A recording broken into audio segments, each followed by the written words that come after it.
afternoon to our European colleagues, and looking west, maybe good morning, and looking east, maybe good evening. My name is Rolf Skog. It is a great pleasure for me to welcome you to this ECGI policy workshop on the recently proposed EU Directive on Corporate Sustainability Due Diligence. The workshop is organized in collaboration with the newly established Stockholm School of Economics Corporate Governance Institute, which conducts applied corporate governance research and education from a law and economics perspective on how regulatory frameworks and market practices affect business dynamics, ownership, entrepreneurship, innovation, and investments in the real economy. By way of introduction, a few words on the proposed directive. The aim of the directive, according to the Commission, is, and I quote, to foster sustainable and responsible corporate behavior and to anchor human rights and environmental considerations in companies' operations and corporate governance. The new rules will ensure that businesses address adverse impacts of their actions, including in the value chains inside and outside Europe, unquote. So this proposal is well embedded in, or maybe I should say, in line with European Union policies and measures in the field of human rights, including labor rights and environment. In the preamble to the directive, there are references to a myriad of such EU measures, as well as to UN principles, OECD guidelines, etc. The history of the proposal is, however, anything but straightforward. Many of you remember probably that 2 years ago, in 2020, the Commission published 2 studies supposed to be the pillars of this now proposed directive. The first study was on the due diligence of supply chains. The other study, entitled Directors' Duties and Sustainable Corporate Governance, focused on, and I quote, assessing the root causes of short-termism in corporate governance, unquote. The Commission posted the studies on its website asking for initial feedback, and the responses did not delay. Views poured in from industry, from investors, from NGOs, and from academia, of course, especially on the latter study. Not all, but many commentators delivered, to put it politely, humiliating criticism. The view was that the study on directors' duties and sustainable corporate governance was founded on erroneous assumptions regarding the functioning of the economy, that it didn't meet even elementary requirements for scientific method, and in several respects was substantially biased. In the view of the critics, the Commission should reconsider the matter. This was not, however, the view or the conclusion of the Commission. On the contrary, the Commission moved along as though nothing much had happened and soon launched a formal public consultation based on the result of the studies. Not unexpectedly, the criticisms were the same, and this time around, the Commission was also criticized for having largely ignored the grave condemnation of one of the 2 studies. Still, the Commission gave notice that a formal directive proposal would be presented in the spring of 2021. This was not the case, however. Like other proposals for directives presented by the Commission, the Sustainable Corporate Governance Initiative was to be reviewed by what is called the Internal Regulatory Scrutiny Board within the Commission. No proposed directives may be presented by the Commission without the go-ahead from this scrutiny board. And normally this is a very straightforward process, internal one that outsiders rarely hear about. This time, however, the situation was different. At its meeting regarding the planned proposed directive in early May last year, the scrutiny board rendered an overall negative opinion and observed that the proposal was associated with significant shortcomings. Hence, the proposal got a red card.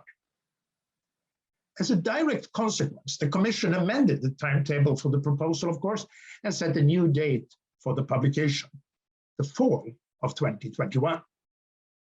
History, however, repeated itself when examining the new revised proposal, the scrutiny board once again raised the red card. Now, there would only be one more chance. Following a third failed attempt, the proposal would have to be withdrawn. So something radical had to be done. Hence, widening the responsibility for the directive within the Commission and taking aboard more seriously the scrutiny board criticism, the proposal for a directive on sustainable corporate governance was morphed into the current proposal for a directive on corporate sustainability due diligence. This current proposal largely builds on the initial expert report on due diligence requirements through the supply chain, that's the 2020 report, and on existing regulations in some of the member states, notably France and Germany. References to the study on directors' duties and sustainable corporate governance have largely been dropped. Still, however, there are some company law and corporate governance requirements in the proposal, and nota bene, the invoked legal basis in the treaty is the very same as for the company law directives. There are reasons to believe that in the view of the Commission, this due diligence directive, if I may, is still to a large extent a directive on corporate governance, or maybe on corporate governance means to handle external effects of company activities. The proposed directive has now been delivered to the European Parliament and the Council, respectively, for deliberations. Discussions in the Council Working Party has started, and the French presidency is, of course, eager to make as much progress as possible in the Council this semester. Now, whether that will be the case remains to be seen. For most member states, this is quite a demanding proposal in uncharted territory. Lots of questions need to be answered, lots of vaguenesses need to be removed, and probably many concessions need to be made before the Council will be ready to meet the Parliament and strike a deal. It is our hope that this ECGI workshop can shed light on some of the issues and in different ways make a constructive contribution to this process. The workshop is, as you've seen, divided into two parts. Today, we will focus on due diligence in value chains and net zero plans, while tomorrow the focus will be on directors' duties and climate remuneration issues. We are extremely happy to have some of the leading experts in the field as speakers and panelists. This explains, of course, the very large number of participants and registrants. I think more than 500 of you have registered for this workshop. You are all very, very welcome to this event. Today's session will be moderated by my colleague here at the Stockholm School of Economics Institute, Assistant Professor Erik Lidman, while the session tomorrow will be moderated by Professor Luca Enriques. So, without further ado, over to you, Erik.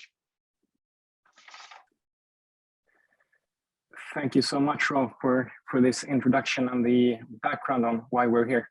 So, my name is Erik Lidman, and I am an associate professor at the Stockholm School of Economics, and with Rolf, a director of the new SSE Corporate Governance Institute. And I have the pleasure of working with Marco, Luca, Elaine, and Rolf on this conference and moderating today's discussion.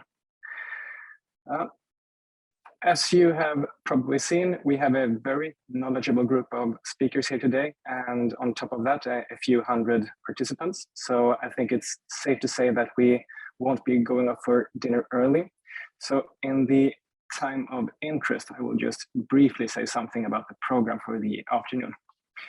First, the keynote of today, Professor Paul Davies of Oxford University, will give us a brief briefing of the draft directive. And following that, we will get comments on different parts of the draft by our panel consisting of Professor Guido Ferrarini of Genoa Center for Law and Finance, Associate Professor Anna Lafarre of Tilburg Law School, lawyer and non-executive board member Daniela Weber-Rey, Professor Wolf Georg Ringe of Hamburg University, and finally Professor Alessio Pacces of University of Amsterdam. After that, we will open up for the discussion and the Q&A, and given the number of attendees in here, we're sorry to say that we can't let everyone speak freely during this session, but if you write then a question in the Q&A, we will give you the word when possible. And that also means that we will save questions that come up in the Q&A during the presentations for that slot in the program. That's all from me right now. And with that, Paul, the stage is yours. Thank you very much, Erik and Rolf. So my brief today is to give an overall view of the due diligence directive, leaving on the side the director's duties aspects of it, which will be discussed tomorrow. Let me say straight away that I think, so what we're talking about is item 4 on this list. And what I would like to say straight away is I think the European Commission's proposal of last month is a distinct improvement on its immediate predecessor, which was the European Parliament's draft of March 2021. I think the Commission's proposal is more clearly drafted, and it's drafted in a more restrained way than the European Parliament's proposal version. But it still has a number of uncertainties and unclarities about it, which I think, or hope at least, will be remedied in the legislative process. And it also omits one or two topics which I think will need to be addressed in some way before the directive reaches finality. So what I've done is divide my comments into 3 bits. I'm going to say a bit about the scope of the directive, then a bit about its substantive provisions, and finally, assuming there's time, I'd like to raise 2 really quite tricky issues, which I think the current version doesn't address effectively. I guess it's virtually impossible these days for a governmental body to put forward a proposal in the corporate law area without sticking the word sustainability in either the title or the rationale for the proposal. But sustainability is a word of many possible meanings. And it's important to see that what it means in this context is something rather particular.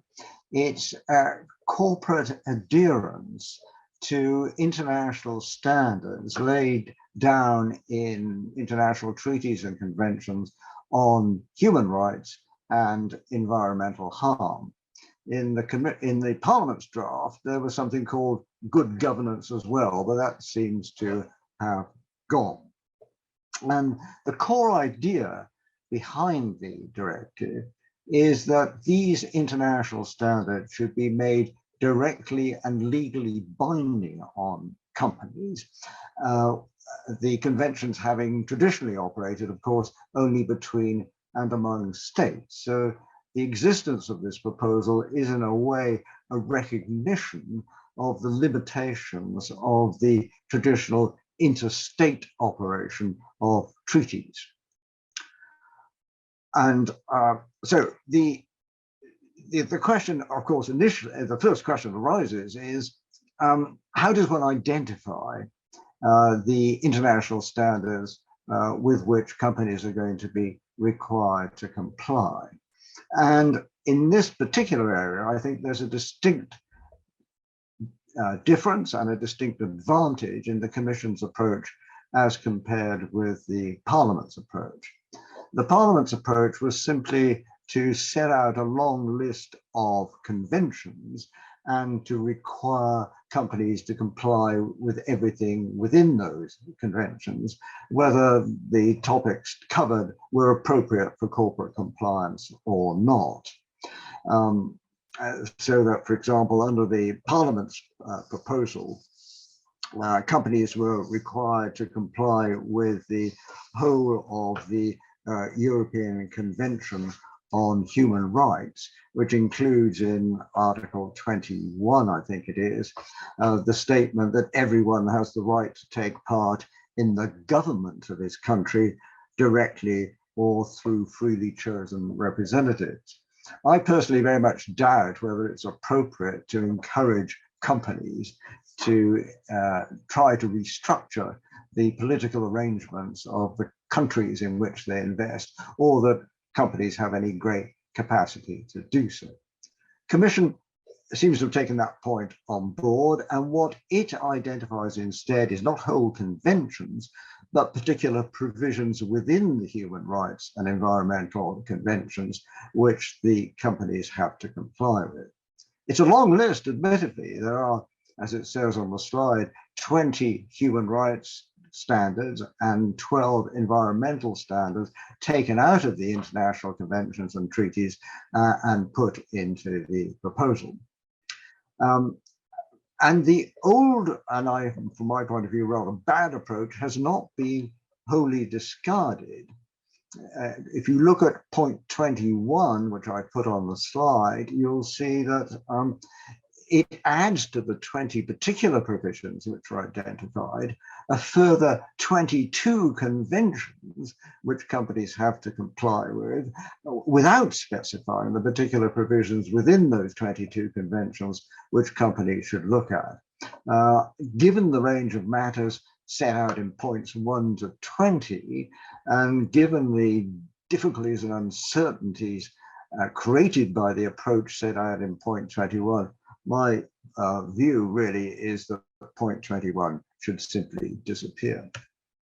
As to the coverage in terms of companies, then companies have to exceed a certain economic threshold to come within the proposal, and that threshold is set by reference to two things: turnover and employees. And as you can see from the slide, for companies which operate in what are defined as high-risk sectors, the threshold is lower than for companies operating in other sectors.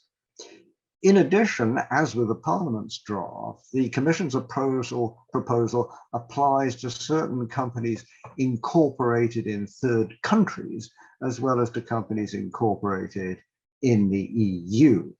And the criteria for inclusion for third country companies are a little bit different from those for EU companies, in some respects more favorable, in sometimes less favorable than those applicable to EU companies. So they're more favorable to third country companies in the sense that the turnover figure relates to turnover within the EU, whereas for EU incorporated companies, one is looking at worldwide turnover, so that, for example, a large company which has a relatively small EU business might be outside the proposal if it's incorporated in a third country, but not if it's incorporated in the EU.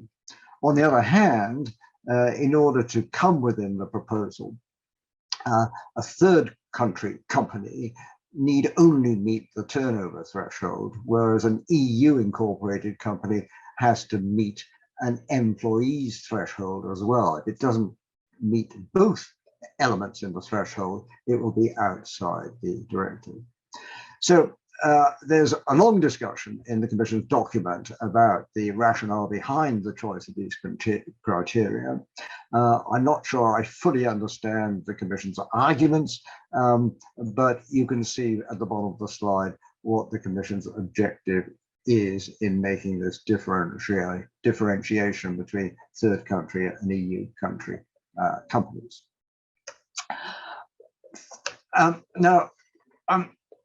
I suspect that the application of the proposal to third country companies will generate a lot of discussion. But I wonder just how significant the point is in practice.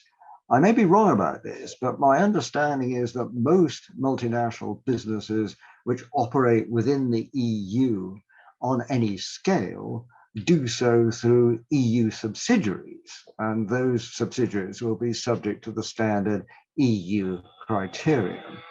So if that's right, then the provisions on third country companies can be seen mainly as a sort of prophylactic designed to discourage third country companies from shifting from operating through subsidiaries in the EU to operating through branches. There is here a connected point, which I think is potentially a bit more interesting. The directive, as I read it, applies on a company by company basis. It doesn't look at the group of which the company is a member as a whole. And this at first sight is pretty surprising, since I don't think there are any multinational companies that don't operate via groups of companies. And in most cases, the business setups of the multinational groups don't map very precisely onto their legal structure. And the choice of a company by company approach, by which I mean that you apply the threshold criteria I just talked about to each particular company in the group, not to the group as a whole, and that the obligations arising under the proposal apply on a company by company basis, not to the group as a whole. I think this approach has disadvantages and advantages. The disadvantages are pretty clear, that it creates the possibility for supervisory complexity, as each subsidiary in a group may be subject to different supervisory attentions.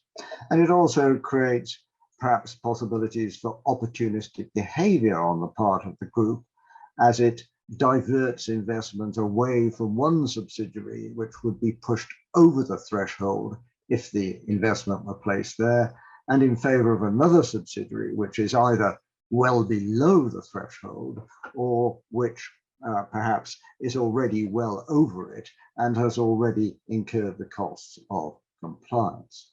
However, the company by company approach does have one very significant consequence, in my view, namely that it reduces the extraterritorial impact of the directive. That's not eliminated, and I'll come back to that later on, but it does reduce it. Let me try and give an example. Let's suppose you've got a holding company, doesn't matter where it's incorporated, does all its business in the EU through an EU subsidiary, and does all its business in Japan through a Japanese subsidiary, but both subsidiaries take their supplies from a subsidiary incorporated in a high-risk country. So the effect of the company by company approach is that the EU subsidiary has to do due diligence in relation to the subsidiary in the high-risk country, but the Japanese subsidiary does not. Equally, no EU supervisor has to look at the way in which the Japanese subsidiary conducts its relations with the subsidiary in the high-risk country, which might be something the Japanese authorities would not be very keen on. Both those points might fall by the wayside if the directive were applied to the group as a whole. Okay, let me move to the second part of my presentation, which is on substance. And I hope to be able to go through these slides pretty quickly, since what I'm saying is what I will say will be largely descriptive. Firstly, what does the company have to do due diligence on? The answer is its value chain. And the choice of this particular phrase has two consequences, I think. One is the company has to look at its relations with its clients or customers, as well as with its suppliers. So it has to be concerned with what its customers do with its goods or services, as well as with what its suppliers have done before the supply reaches the company in question. Secondly, the value chain includes not just relations between the company and its subsidiaries and other affiliates within the group, but contractual relations and subcontractual relations, so that the company has to look through the whole chain of contractual relations which leads to its supplier or customer, and not just look at immediate relationships. However, this requirement to look through the contractual chain is limited to business relationships which are established. And I put on the third paragraph of this slide what an established business relationship is defined as being. And I think you can easily see that there will be lots of debate and disagreement about its meaning. So what does then the company have to do in relation to the value chain? Well, there are four things. The company has to develop a policy on due diligence, including a mechanism for implementing it internally. The second, it must take appropriate measures to identify actual and potential adverse impacts which arise out of breaches of the international standards, which we talked about earlier. In the case of companies which fall within the directive or the proposed directive only on the basis of meeting the lower threshold, then they need to identify only severe adverse impacts, not all adverse impacts. And if you look at the definition of what is a severe adverse impact in Article 3, you'll see again an example of a definition about which there will be lots of debate. Then the company has to take measures to prevent or mitigate potential adverse impacts, both those which have been identified under the second step and those which ought to have been identified. And finally, under Article 8, the company has to take steps to bring actual adverse impacts to an end or to minimize them. Both Article 7 on potential adverse impacts and Article 8 on actual adverse impacts are, not surprisingly, similarly drawn, and they both end up by saying that if all else fails, the company may be required to exit the relationship either temporarily or permanently. One difference between 7 and 8 is that the payment of financial compensation as an appropriate measure is listed only in 8 and not in 7. As for monitoring, as to whether the company has done what it ought to have done under the previous articles, well, there are 4 monitoring mechanisms.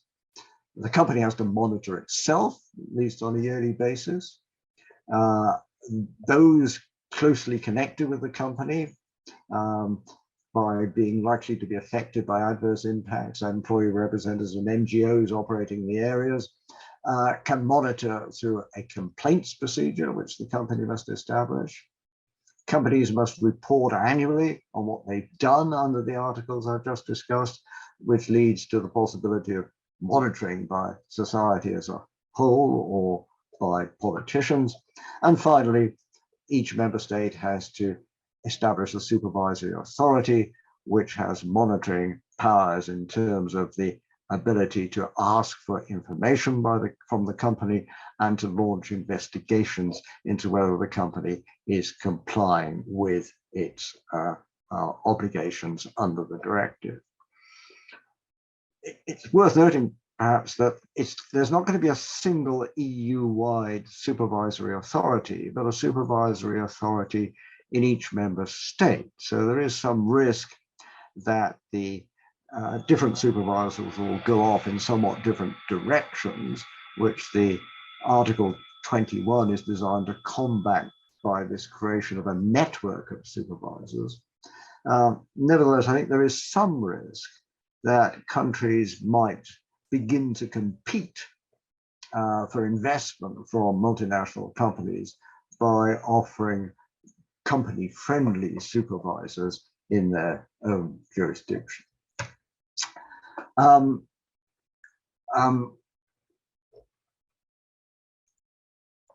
The supervisor has the usual suite of sanctions available to it, which are given to regulatory bodies set up under EU provisions. It's a pretty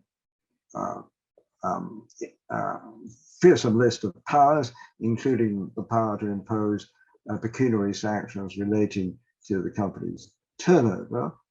It's a bit unclear to me from the way the directive is currently drafted whether the supervisor can order the payment of compensation by the company as one of the proportionate remedial actions it's permitted to order companies to take. Irrespective of whether the company pays damages under 8.3 or whether the supervisor ordered damages under Article 18, there is in addition a freestanding entitlement to damages under Article 22 for breaches of Articles 7 and 8, i.e. the way the company has to deal with potential and actual adverse impacts. Those actions would be taken, at least initially, in the courts of the member states. And there is, I think, one significant problem with Article 22, or unclarity with Article 22. It isn't made absolutely clear whether what member states are required to do is to apply their own existing liability rules and damages rules to litigation brought under the national legislation implementing Article 22, or whether Article 22 is intended in some way to override those national provisions. And I think that's an important point to make clear in the legislative process. The Commission thinks that Article 22 won't give rise to excessive litigation. I'm less clear about that. It seems to me that the incidence of litigation in member states is likely to be affected by things not mentioned at all in Article 22, such as whether a particular jurisdiction facilitates group legal action, whether third-party funding for that litigation is available, and whether there's a well-established plaintiff's bar, all of which, of course, are matters outside Article 22. Okay, so let me in my final section turn to two what I call difficult issues, both of which relate to the potential responses to the proposal by third countries. And I'm dividing third countries into two categories.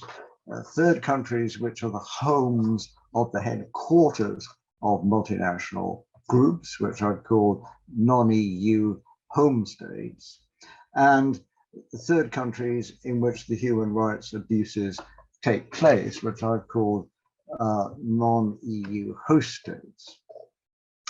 In the first case, the issue is how those countries will respond to the extraterritorial impact of the EU directive.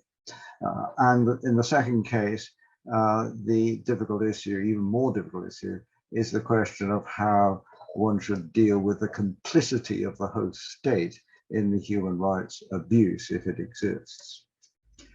So let's do non-EU home states first of all. The Commission is very clear in its document that one of its main purposes is for the directive to have a form of extraterritorial effect. That is to say, one of its main objectives is to reconfigure the way in which EU companies deal with businesses outside the EU.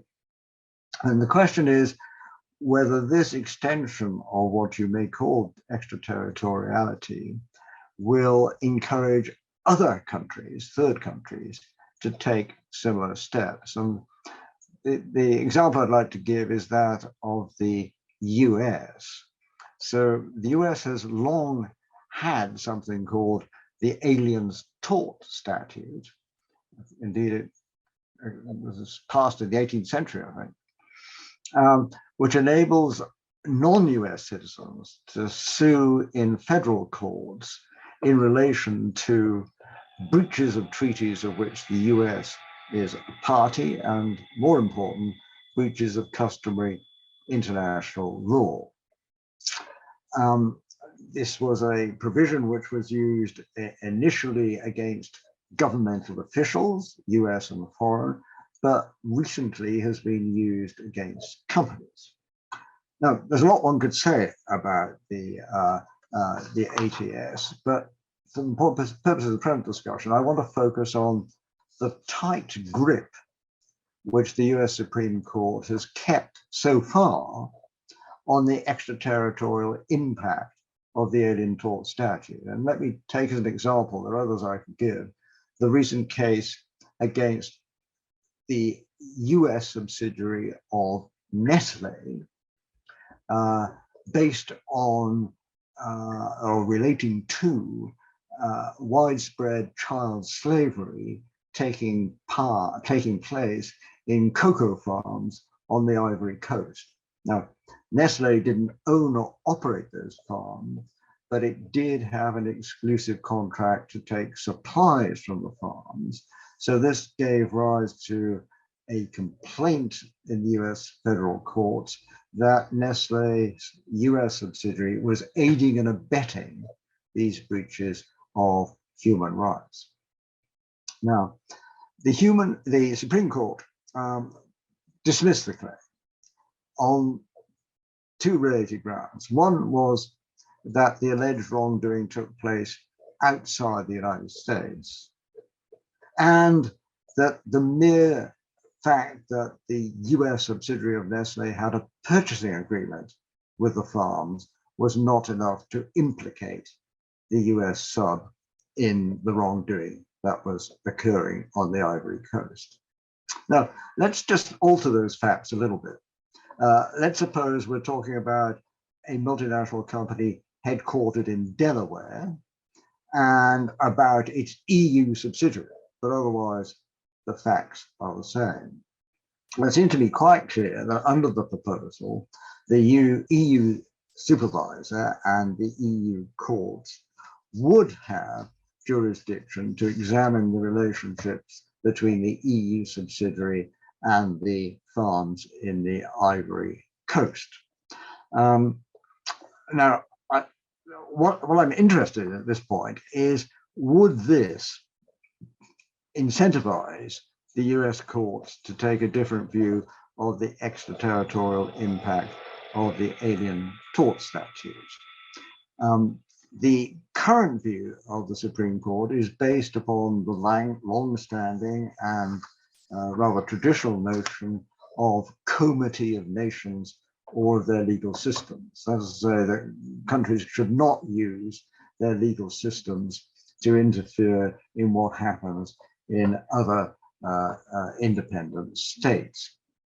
Now, it's a controversial view in the US, and so the question is whether if a major trading partner of the US is seen to be moving away from that traditional view towards an extraterritorial application of these human rights standards, would this encourage the Supreme Court or the US government to go in the same direction? The reason for thinking that it might is that comity is essentially a network value. Its value to the country which applies it depends very much upon other countries taking the same approach. If they don't, then there's less reason to adhere to the doctrine in the first country. Would this matter? Well, it might matter to EU multinationals if this did happen, because they might find themselves exposed to damages actions in the US, which were far in excess of anything that was available against them under Article 22 of the directive. What can be done about it? Well, it's not clear to me that a great deal can be done about it, so long as the Commission sticks to its objective of regulating relations between EU companies and businesses outside the EU. But this is a strong argument for looking very carefully at the extraterritorial impact of the proposal and making sure that during the legislative process, this extraterritorial impact is not unwittingly extended. Final slide, which is about host states.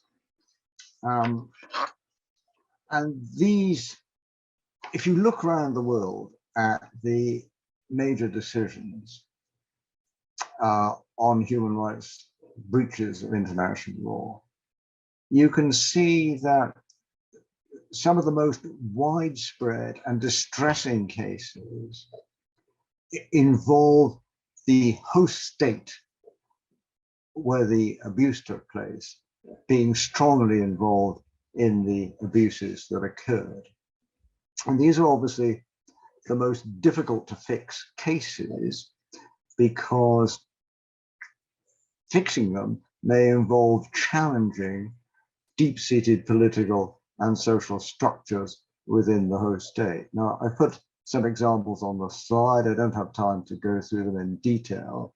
But let me just say that both Kiobel and Nevson involved widespread human rights abuses instigated by the host state, which had a large equity interest in the company's host state operations, as is often the case, done in order to, as it was the state thought, to facilitate the business. And so it can be said that the company benefited, the multinational company benefited from the abuses instigated by the states in question. Unilever is a slightly different case. Unilever involved the failure of a state to discharge one of its core functions, which is the maintenance of law and order. After a general election, there was a national breakdown in law and order, widespread tribal violence. And during that tribal violence, workers of Unilever employed and living on tea plantations in a particular part of the country suffered widespread and violent personal injury. Now, the question clearly which these cases raise is what is to be expected of companies in this situation? It's clearly unsatisfactory on the one hand to say the company can just sit by and allow the abuses to occur, indeed to benefit from the abuses, just because they were instigated by a state and not by the company. On the other hand, there's little point in punishing the company unless the result of the punishment is to do something for the benefit of those who are subject to the abuses. Now, if one runs these scenarios through Article 8 of the proposal, one finds virtually nothing which would guide companies, supervisors, or courts as to how they're supposed to handle these issues. My guess is that in most cases, companies will, in practice, have the choice between exiting the business or engaging in remediation, which is less than complete. Whether supervisors and courts would accept remediation, which is less than complete, or whether they would insist upon exit, as the directive ultimately requires, is totally unclear. And in the light of that uncertainty, it's likely, I think, that companies will go. So if you take Unilever, which won its case in the Court of Appeal of England and Wales, Unilever subsequently sold its tea plantations and the associated tea brands to a private equity company. And according to the Financial Times, one of the strong reasons it's had for doing this was to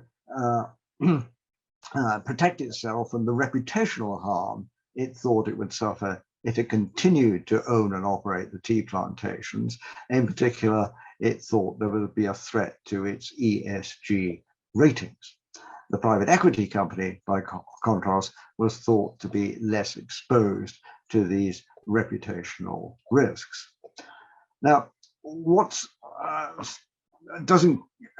that story lacks is any suggestion that after the transfer of the business, future breakdowns of law and order in Kenya became less likely, or that the workers would be better protected against future outbreaks of violence. So it was a transfer which didn't really address the underlying problem which generated the human rights abuse. And a final two sentences, if I may. It's even possible that litigation under the proposal might make it more difficult to address the underlying human rights abuses. So if I could go back for a second to the Nestle case, there was in place a partnership between the US Department of Labor and the government of the Ivory Coast, designed to reset the economics of the cocoa producing industry. Nestle was cooperating in that partnership by providing training and other resources to the farmers. And as the court pointed out, these were the very activities which were rendered Nestle open to the argument that it was aiding and abetting abuses of human rights law. So there's this tension, if you like, between litigation designed to, or there can be a tension between litigation designed to redress past wrongs and activities designed to remove the underlying problem for the future. Okay, so let me just finish there. Both those last two issues I've raised, I think, extremely difficult to solve. But I think at least for the second one, there ought to be some mechanism which gives some recognition to the complexity of the issues in the proposal. And I hope that what I've said will at least stimulate some debate. Thank you very much.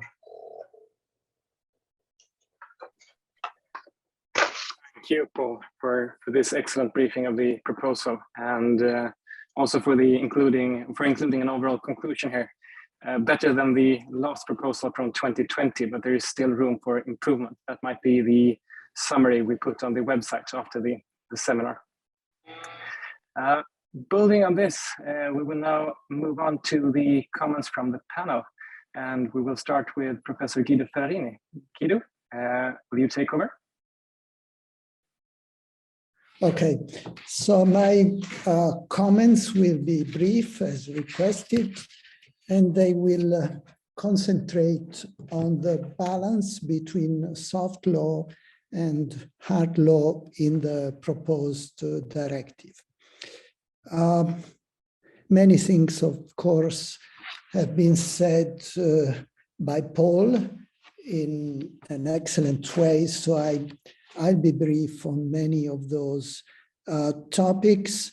I'd like to stress, first of all, that the proposed directive would translate international soft law into EU hard law by introducing a harmonized regulatory and supervisory framework relative to corporate due diligence. Starting from the obligations, Paul has already explained very well how they are built on international conventions, both international environmental conventions and human rights conventions. The problem here, as has been suggested already, is that these conventions foresee obligations of the states. In addition, the international obligations and prohibitions are often defined in general terms. As a result, the precise contents of the corporate obligations and prohibitions may be hard to determine in individual cases. The case of climate change confirms these concerns. We shall hear more about climate change under the proposed directive. Briefly, companies shall adopt a plan to ensure that their business model and strategy are compatible with the transition to a sustainable economy. They should include emission reduction objectives in their plan, and variable remuneration should be set accordingly. However, the targets set by the international conventions as to emission reduction, think of the Paris Agreement, regard all economic sectors and are global in character. It is difficult, if not impossible, to derive from them specific requirements for individual companies, business sectors, and geographic areas. In other words, and in simple terms, it is difficult to say how much an individual company or even in an individual state could contribute to the targets in question by reducing its emissions. What about due diligence? Due diligence, we heard already, is defined by the proposed directive with reference to the appropriate measures which can achieve its objectives. First of all, these measures should be reasonably available to the company. I read this as meaning that they should be also economically sustainable for the company. Second, the main obligations of the directive should be understood as obligations of means. Here I cite the preamble, which makes reference to the French concept of obligation de moyens. Now, according to the preamble, the directive should be read from this perspective. In fact, the due diligence process includes risk management systems and compliance programs.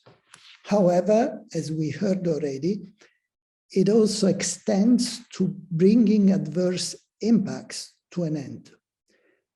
Therefore, due diligence includes both preventive measures and remedial actions, which should, however, be limited to what is reasonable in the circumstances of the case. And this is a fundamental test under the directive, and a very difficult one to administer, because on one side we want adequate measures to be taken. On the other side, we should not forget that corporations should pursue profits, so that the measures should not completely frustrate the possibility of obtaining profits. Now, the other aspect I was mentioning before is this passage from soft law to EU regulation. Now, as we know, it is not always easy to translate soft law into regulation. And the text of the directive is for now rather imprecise and broadly formulated.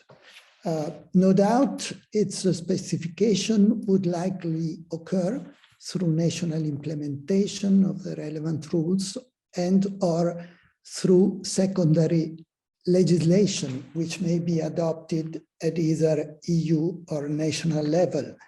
But this may determine more rigidity with respect to international soft law and less homogeneity at EU and international levels.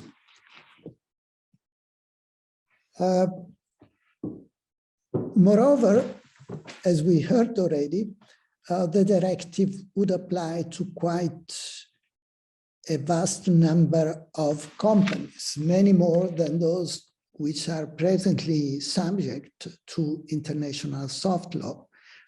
And these are mainly very large corporations. As we heard, the directive would cover both companies which are formed in the EU and companies which belong to third countries. In addition, the directive would reverberate its effect on a greater still number of companies.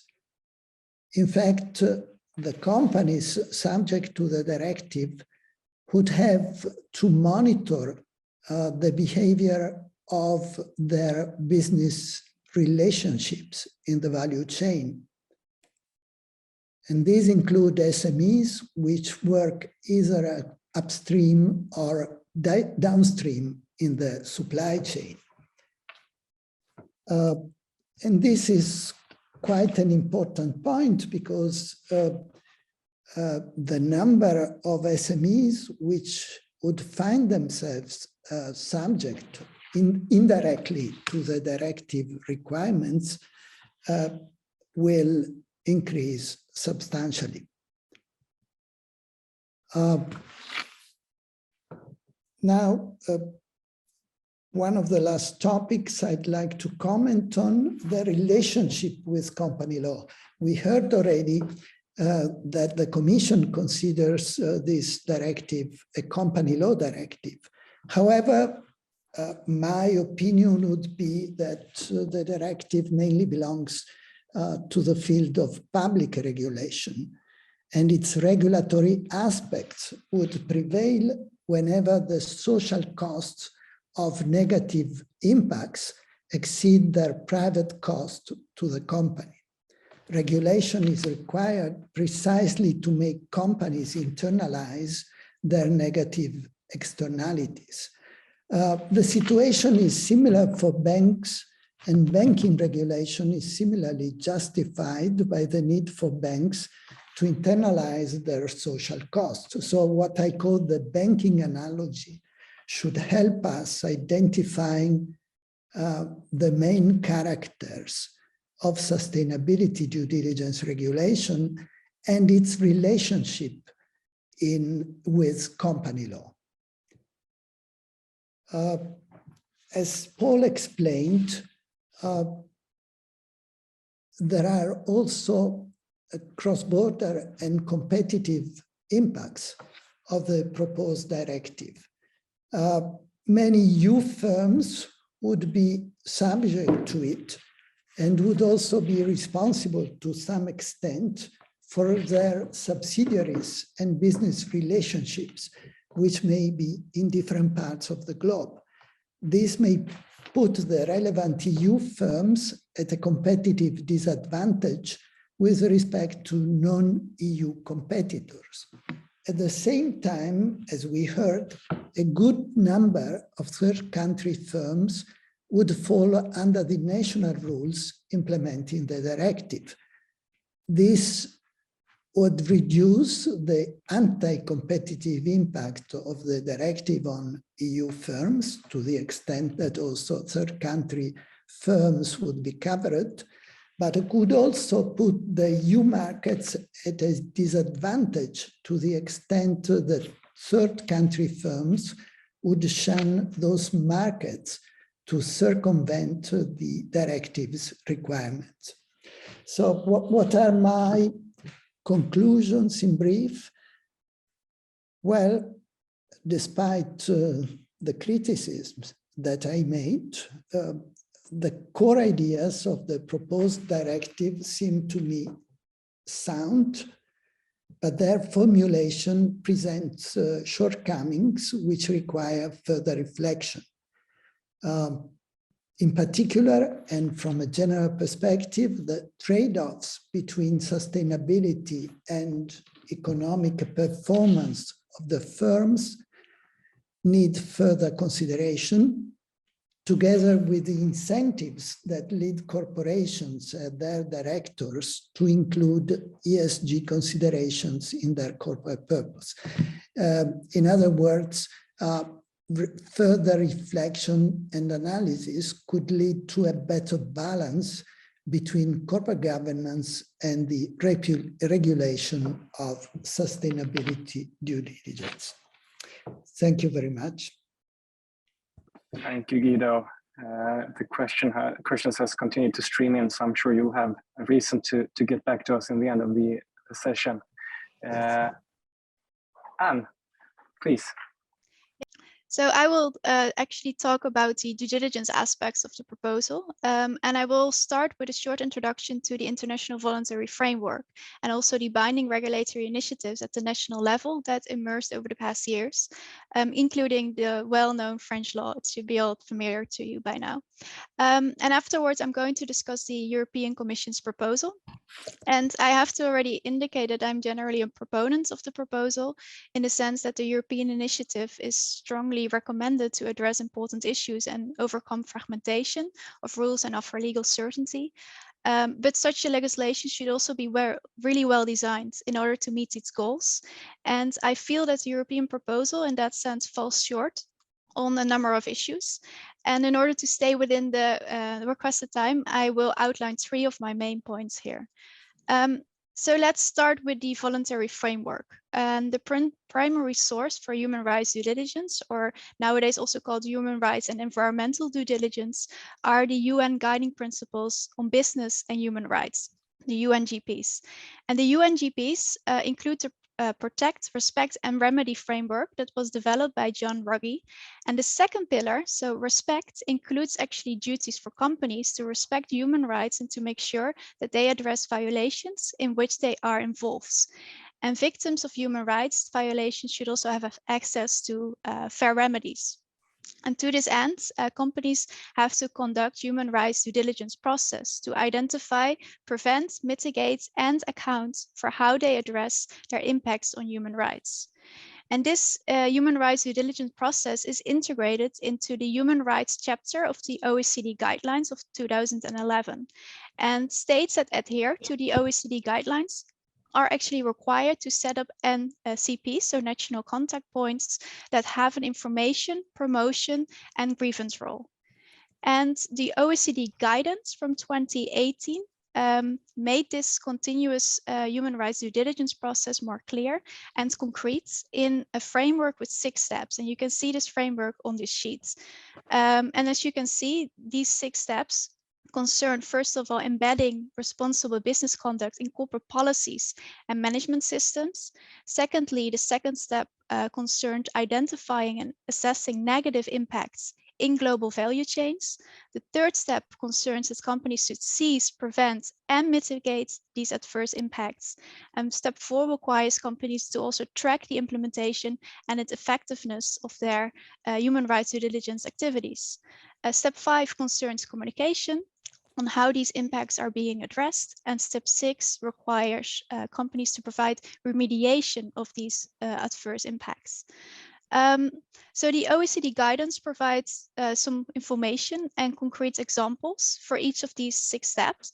And what is important to emphasize here is that human rights due diligence is also a dynamic process, as the circle shows, which is risk-based, which means that companies should take into account the severity and likelihoods of the adverse impact to prioritize their actions.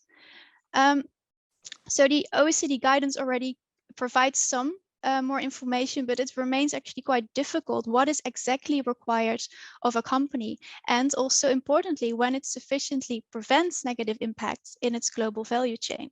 And therefore, there is some guidance at the sector level from the OECD and the NCPs, but also from multi-stakeholder initiatives. For instance, these multi-stakeholder initiatives, and you see an example here on this sheet, provide also for a platform for collective action. And here on this sheet, you see the Dutch, one of the Dutch multi-stakeholder initiatives related to the garment and textile sector. And well, this multi-stakeholder initiative actually has its own assessment framework. And if you go to the website of this initiative, you can see that it also has a very detailed list of questions in an Excel file. It also has its own complaints and dispute resolution mechanism. And it has a committee that has the power to make binding decisions. So these sector initiatives already provide a bit more guidance to companies.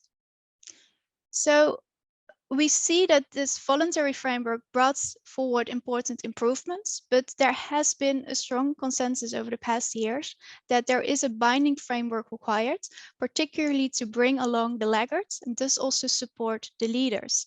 And as you may know, there are many national initiatives that were introduced over the past years. And to be a bit clearer here, I summarized them, or at least 4 of them, in this table. And the first real due diligence law with a legally binding obligation for companies was the French law from 2017. And this French law requires companies to implement a vigilance plan, as you may know, relies on civil enforcement, and also limits the scope of the due diligence duty to established commercial relationships. So after the introduction of the French law in 2017, several other national initiatives were also introduced, including the Dutch initiative, really focused on child labor, the German Supply Chain Due Diligence Act, and the Norwegian Transparency Act. And you can probably grasp from this table that the scope, the size, the ways of enforcement, and even the topic that is addressed in the law differs widely. And this calls for a European approach to offer legal certainty and to lower costs of multinational companies. But first, let's address the question whether mandatory law actually works in the first place. And in that sense, the French law actually provides a nice opportunity to do some research because it has been there for a couple of years. And although there has been some important criticism of the French law, including its lack of administrative supervision and transparency, research does show that mandatory requirements under the French law have a significant impact on the human rights performance of laggards. And with a colleague, I used a simple difference in difference analysis to find the effect of the French law. So I used a match sample of pairs with close covariates, and we can see that the companies subject to the mandatory French due diligence law significantly actually outperformed their peers on the Refinitiv human rights score. And you can see in these plots showing the mean of the outcome over time for the treatment. So the treatment companies are the companies subject to the French law, and the match control companies, that particularly the laggards show a positive effect. So those companies with a lower than average human rights performance. And of course, we all know that the ESG indices like the Refinitiv score are definitely not optimal, but it provides a nice way to match them with these companies with some good peers, and to see that at least there are some indications that these mandatory due diligence laws have impacts. So to summarize, there is first of all a high need for mandatory European initiatives to increase the participation of laggards. And secondly, there needs to be a harmonizing of these national initiatives in order to increase legal certainty and to lower costs. However, I feel that this proposal that is currently presented falls short in a number of important ways. And I see the following preconditions that the initiative doesn't meet, including there needs to be a close alignment with the UNGPs and the OECD guidelines. Secondly, the initiative should stimulate a proactive attitude of companies and not a box-ticking compliance culture. And there should be complementary administrative supervision and civil liability, including a smart mix of instruments. And I will further outline what I mean with that. I also would say that there is no additional need for a director's duty, but I think we will hear more about that tomorrow. Other points that are also relevant for discussion, for instance, a further focus on remedies, the involvement of stakeholders, the limited requirements for the financial sector, whether the proposal should also include SMEs. These are all very interesting points, but in light of the time, I will limit myself to the points stated on this sheet. So first of all, the initiative should be very closely aligned with the UNGPs and OECD guidelines to make efficient use of current experience and knowledge. And the proposal in that way follows to a large extent, not completely, but to a large extent, the 6 steps as outlined by the OECD guidance of 2018. However, there are some important deviations. And the first one that I would like to highlight is that the proposal limits the due diligence obligations of companies to establish business relationships. And this was already mentioned by Paul in the beginning. I put also the definitions on this sheet, but you can see from these definitions that the European Commission here takes a leverage perspective or a control perspective to determine the scope of the due diligence duty. And this substantially differs from the existing voluntary standards and existing practice that focuses really on prioritization based on the well, first of all, severity, and second of all, the likelihood of the adverse impacts. And the international practice largely recognizes that such a risk-based approach, where you have an inside-out perspective, is necessary, as businesses usually cannot address all identified impacts at once. So the European Commission now only integrates prioritization in its definition of appropriate measures, which is very vague, as I think Paul, but also Guido already outlined. So this unnecessary deviation to, well, in my opinion, undermines the effectiveness of due diligence, as risks further in the supply chain tend to be more severe. And it may also lead to opportunistic incentives to arrange the value chain in such a way to avoid more risky established business relationships. And it, of course, will raise a lot of discussion of what such a relationship entails. So I do see for liability that leverage or control is an essential factor. So for liability, there should be a more limited approach, which was also what was proposed by the European Parliament before. So I do want to make this statement that in this respect, the European Parliament's proposal was actually better than the current one. So there should be a separation of the scope for liability versus responsibility. So my next statement or my next point is about stimulating a proactive attitude and having the right tone of this proposal. So no box ticking compliance. And in Articles 7 and 8 of the European Commission's proposal, it puts forward contractual assurances. And it also refers to verifying compliances using independent third-party verification. And in Article 12, as you may know, it even offers model contractual clauses to fulfill the responsibilities. And I would say that although contracting is very relevant, including cascading, research and practice shows that it's only part of the actions that a company should take.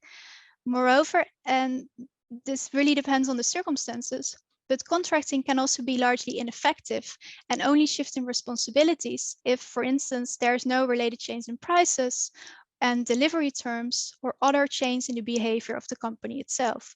And the European Commission only adds here that fair, reasonable, and non-discriminatory terms should be used. So existing practice focuses actually on the broader leverage that companies have and can establish. For instance, supporting suppliers with trainings or commercial incentives are part of the practical actions that the OECD guidance of 2018 already provides. And I would say that the model clauses add another danger, as their use may be a way for companies to satisfy the regulatory due diligence requirements, making it really a full box ticking exercise.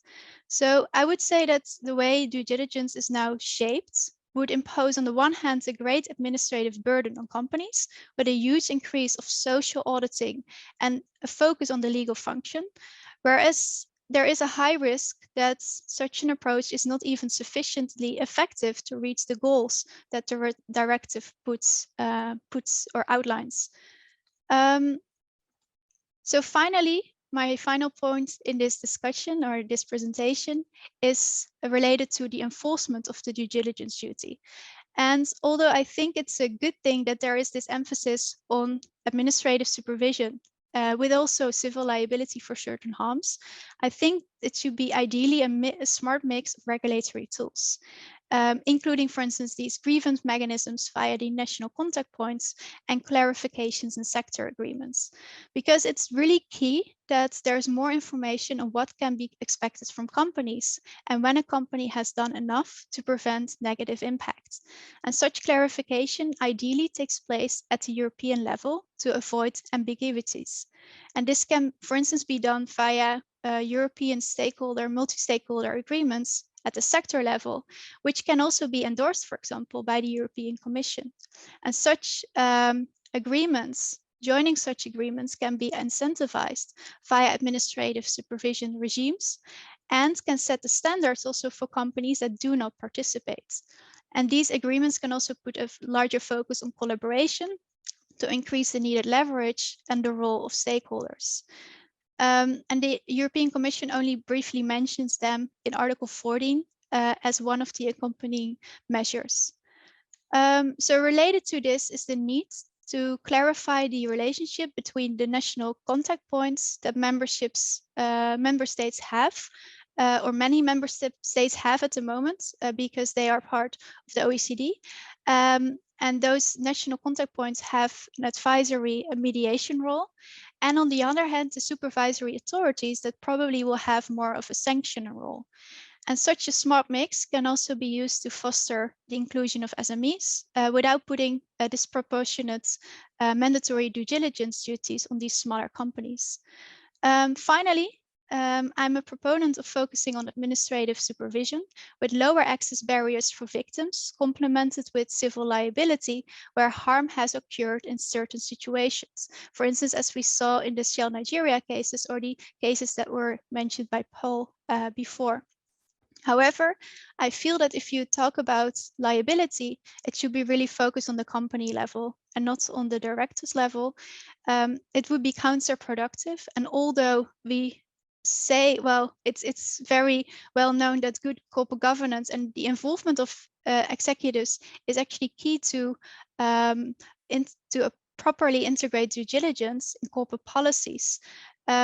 Director duties or additional director duties would, in my opinion, only further increase the focus on the legal function.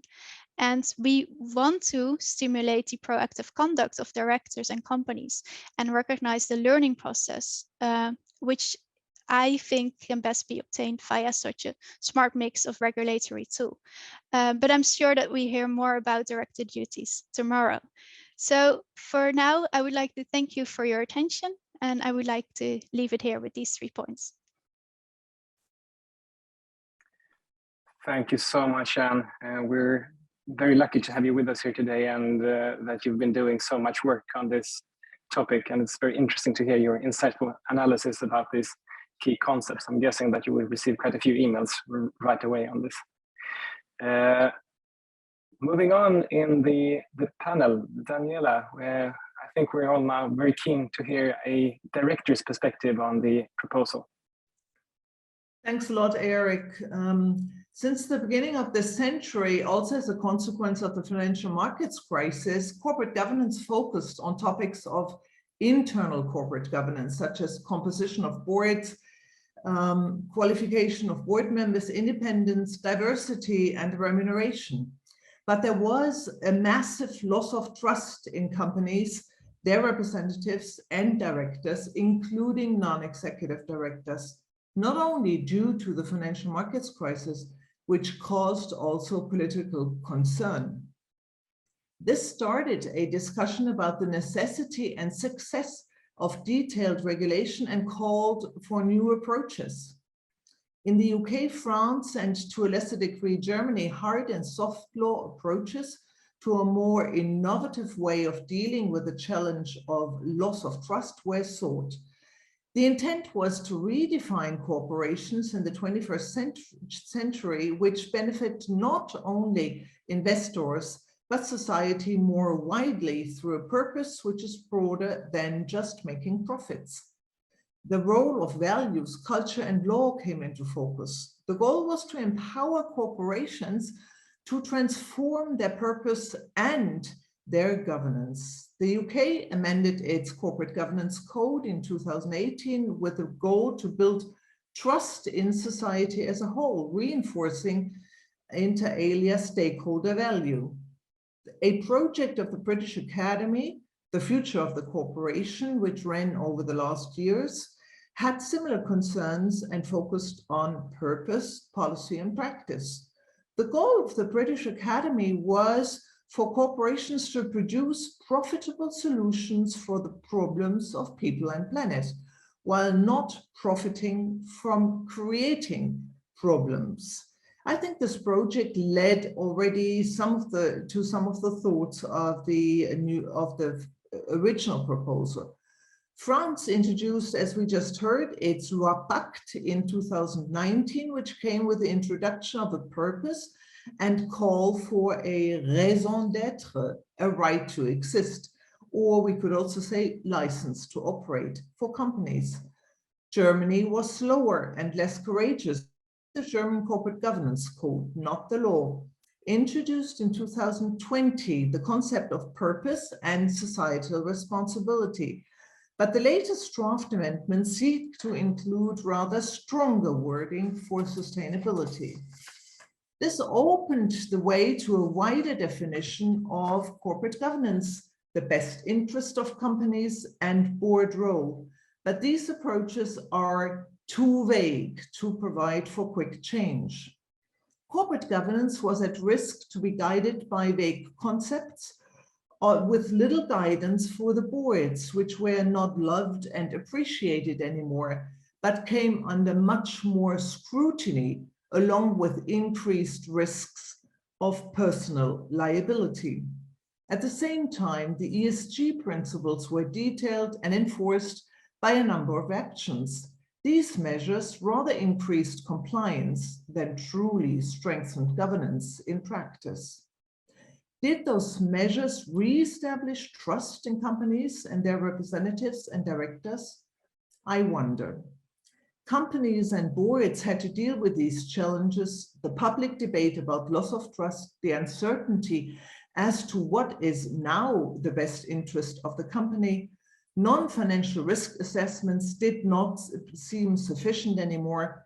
Operational risks were the big concern, in particular reputational risk, as we heard with Nestle, for example.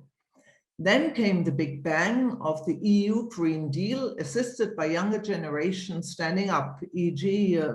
Greta Thunberg and Fridays for Future. And things became even more complicated for boards.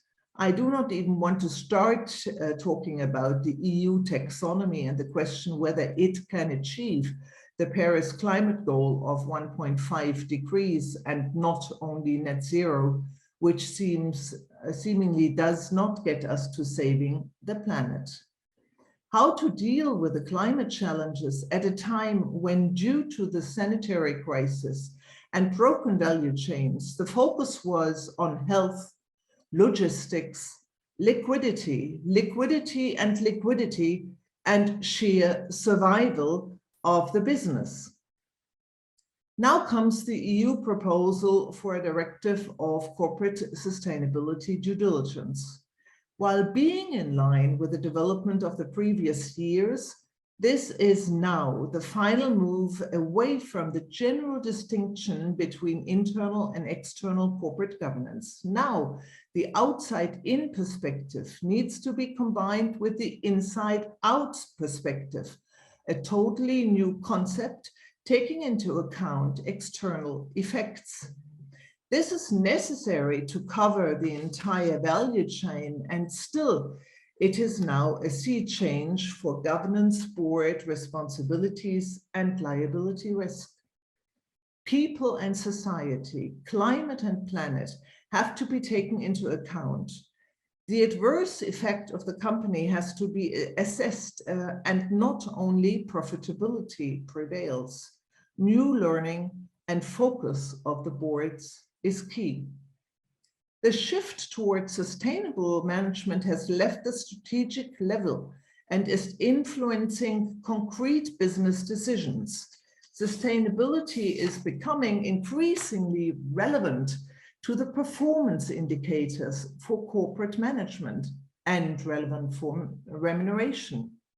What is needed now are pragmatic and goal-oriented solutions instead of entanglement in formalities and box ticking in order to jointly realize the ambitious sustainability goals. The effort to establish sustainability expertise by means of an ESG or a sustainability expert on the board is not to be advocated. On the one hand, the boards have already built up knowledge. On the other hand, the high goal of sustainability is one that concerns the board as a whole. Everyone has to contribute something to the topic from their respective own expertise. In any event, the goal of a sustainable economy is widely considered to be absolutely right and necessary by companies.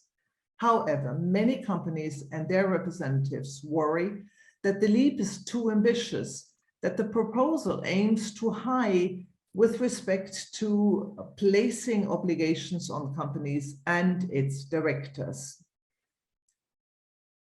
They are afraid of personal liability on the part of the board of directors and the supervisory boards, and this leads to too much internal procedure and compliance instead of ambitiously and wholeheartedly seeing and embracing improved sustainability as a business opportunity.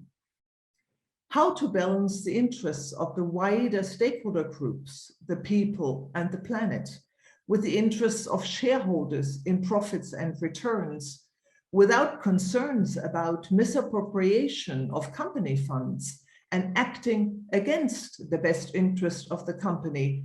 The best interest seem to be a moving target, undergoing a step-by-step change in definition. In any event, new compliance management systems are necessary for the new topics and the value chain checks. This is the only certain way to minimize liability concerns of boards and directors. The country-by-country approach, rather than a group approach, leads, however, to the risk of a fragmentation of these compliance management risk systems, which again adds to the burden of the companies. Let's hope that the discussions of this proposal manage to alleviate the concerns of those who must act upon the new challenges while taking them along to assist as best as they can to achieve the general goal and the Commission's political priority, an economy that works for people. And we have not even started to look closely at social challenges and their impact on companies and their governance. Challenges ahead for board members, that is sure. Thanks a lot. Thank you so much, Daniela, for this perspective and for adding the boardroom perspective on this discussion. I'm very sure that we will, based on the questions that we're receiving, that we'll revert to this perspective during the Q&A. We have now had 3 excellent presentations on the due diligence part of this directive, and now we will shift focus just slightly with Georg talking about the net zero plan. Georg, are you with us? I think I'm with you. Yes. Let me just see whether you are with me. I think that's the case. Okay. Thanks so much. Hello, everybody. It's great to contribute to this very, very thought-provoking panel. I have a lot of thoughts on the supply chain aspect, and I have a lot of thoughts on the director's duty stuff, which is coming tomorrow. But the organizers of this meeting have asked me to talk about the one aspect, which is a little bit the stepchild of the whole thing, which is known as the net zero plans under the directive. And when the organizers ask you something, then you nod and you obey. So here we go.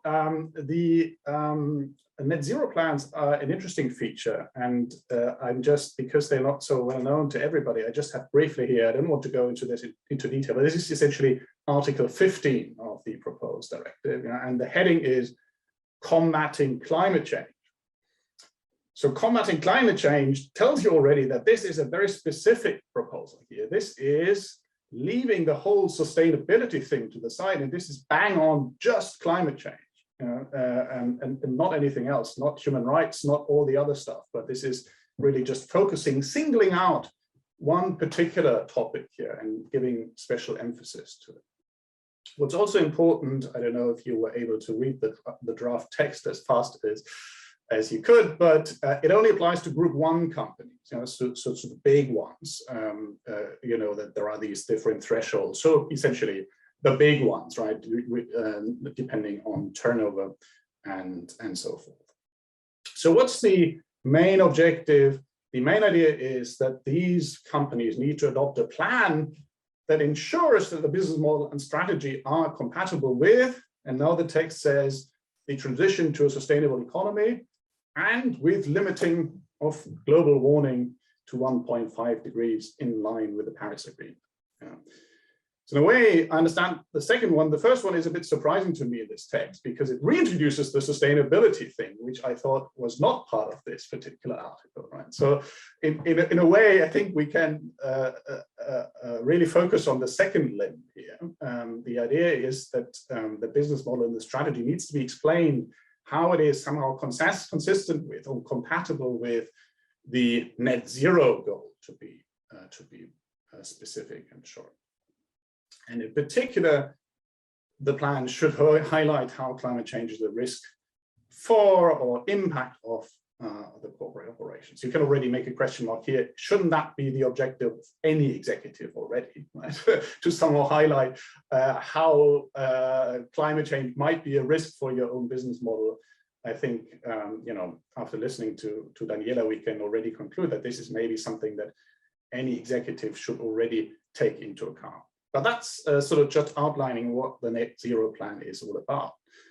Step 2 then is some companies need to include specific emission reduction objectives, right? So they need to specifically make clear what are my targets. And this is applicable for companies where climate change is identified as a sort of principal risk for the business model or a particular specific impact of the company's operation. So those companies, whatever that contour of those terms will be, need to fix specific emission reduction objectives. And we already heard from Guido earlier, the problem is, of course, the targets under the Paris Agreement are very vague, right? And somehow it's, I think, going to be extremely difficult to pinpoint any executives to formulate those emission reduction objectives under the conditions that it's a principal risk for them. So I expect that step 2 to be a sort of nice, bloomy explanation of what our general emission reduction objectives will be, but don't be very specific here. That is my assessment. Step 3 is then accelerating this to the executive level, to the salary, and this is where it gets interesting. Step 3 says that the whole thing about the emission targets and the net zero plans should be taken into account when setting variable pay with directors. And you might say, well, this is exactly the one. That is going to bite, right? Because when it's about salaries and remuneration, this is when directors are listening. But there are a number of caveats in the text, because this only applies if variable remuneration is linked to the contribution of the director to the company's business strategy, and and to its long-term interest, and to sustainability, right? So it's under 3 conditions. Only if that is the case, and if the remuneration is already linked to any of those, to all 3 of those, sorry, then sort of the director mandates that the targets are really be taken into account in setting variable pay. So again, I'm not convinced that step 3 will have a meaningful contribution in practice. So step 2 and step 3 are nice illustrations of what might come and what might be sharpened next time around. I mean, the European Commission has the habit of coming back to this 5 years later and then say, oh, this and this didn't really fully work, so we will, sharpen those requirements in the next round. But for now, I don't think that step 2 and step 3 are going to be any meaningful bite. So let's focus on step 1 then. The main idea here, to have net zero plans established in the first place.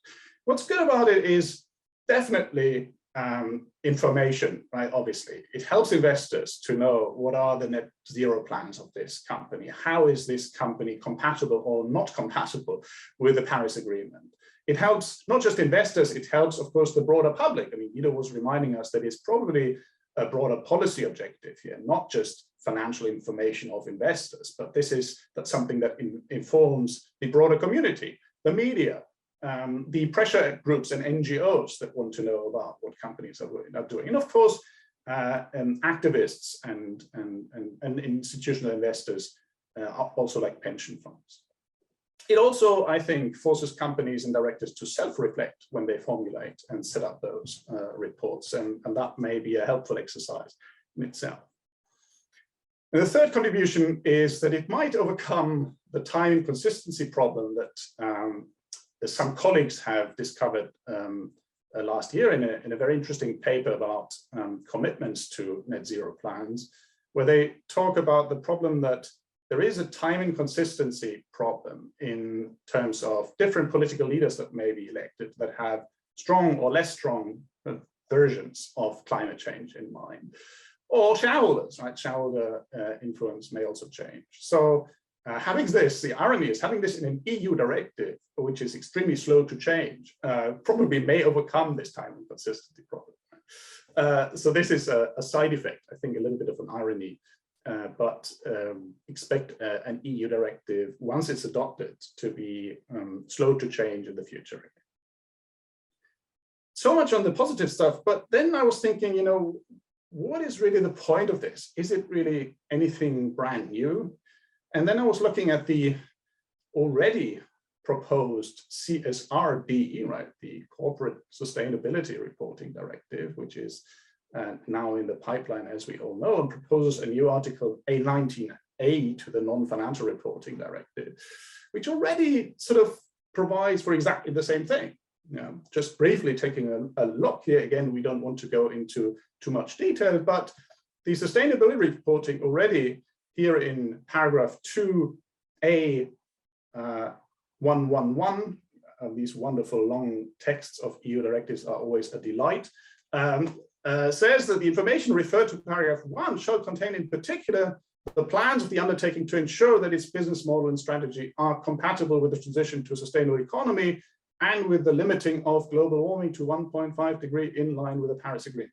This is almost 1-to-1 in the wording. And this is, by the way, also where the wording of the sustainable economy comes from that I was wondering about earlier. So it's maybe been copy pasted somehow from this. And you wonder, what the additional benefit might be of having it also in the due diligence directive. Second thought is, is it really new? Is it redundant? Is it relevant? Well, in a way, it's already there. Yeah, it's already there before the directive even asks for it, because the investors ask for it. And so this is a view that market forces are already demanding companies to draw up net zero plans in practice. So it's already widely common. We've seen this wave of ESG activism and engagement in recent years, and you can understand this as some sort of private ordering. So the market asked for this information, and investors are pushing for sustainability in corporate governance anyhow.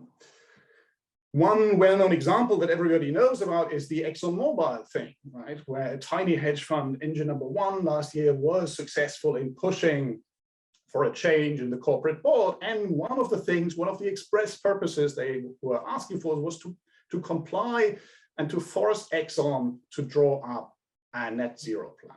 Yeah. And they did. So this is a press release here from just a few weeks ago, where Exxon sets up a net zero plan itself. To be sure, the story continues, right? And I don't know if you can read the small print here, but this part of the article says, it's a portion of a plan, say the critics. Yeah? And of course, this makes you smile. Of course, it's a small report probably, and it's not everything that investors ask for, but it's already a sea change in the corporate attitude of major oil companies like ExxonMobil. And I'm sure that investor pressure will continue and will push them further to improve and expand on those climate goals that they have been drafting up so far. So then I was wondering, if the market is already asking for this and companies are already doing it, then one thing that could save the European proposal, one thing that could save and justify the directive that is proposed now, is the argument of standardization.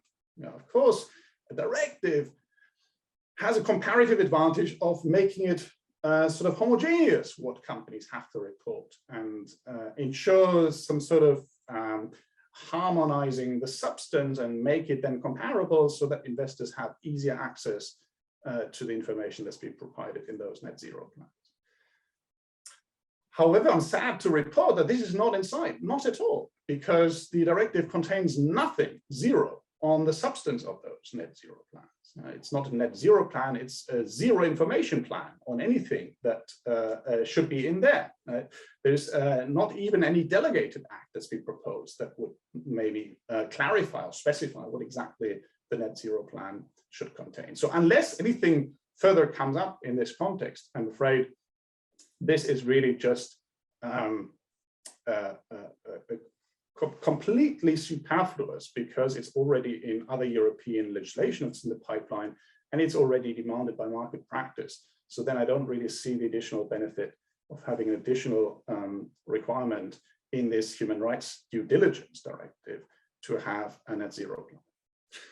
So what instead might be a useful contribution that the directive could do is to make them concrete, make them specific, make them comparable, and also make them credible.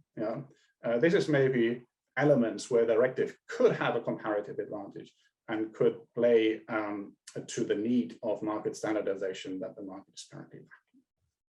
So far on my comments, and I look forward to any questions later on in the Q&A. Thank you very much. Thank you, Georg.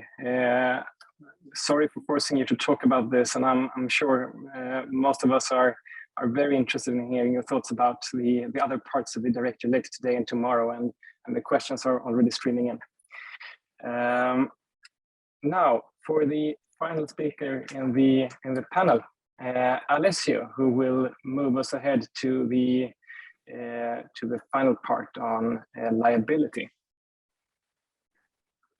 Thank you, Erik. Thanks, the organizer, for inviting me.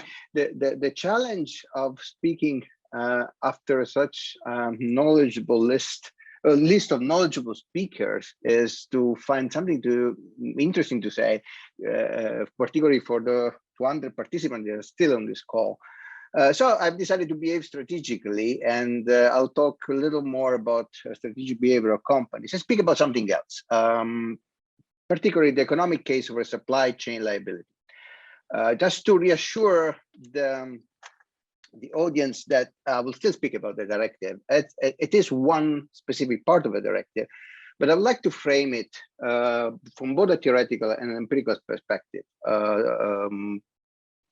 aiming to persuade you that supply chain liability is actually a great idea from both from a theoretical perspective and empirical perspective. However, as I will explain moving on to the discussion of the specific way in which Article 22 of the proposal has framed supply chain liabilities, there's a long way to go before this becomes something that actually serve the purpose of pushing companies and their subsidiaries to internalize negative externalities. So that's pretty much a framing. And I will conclude this presentation with a snapshot what I see at this moment as limitation of drawbacks of this article of the proposal. So how does supply chain liability make sense from an economics perspective? It's pretty much like this one basic approach to correction negative externalities, something was mentioned before by my colleagues. So tort liability is a tool to make tortfeasors internalize externality by incorporating the cost, the expected cost of liability exposure. And in that respect, it complements regulation, criminal law, and Pigouvian taxation in the effort that we all trying to make to bridge the chasm between the pursuit of profit and maximization of social wealth. Save that, as our keynote speaker said earlier, the fact that we are discussing this attempt to make companies more responsible for this externality reveals an implicit admission that the public law instruments such as regulation, criminal law, Pigouvian taxation haven't fared so well so far. So there's a pretty much a kind of established literature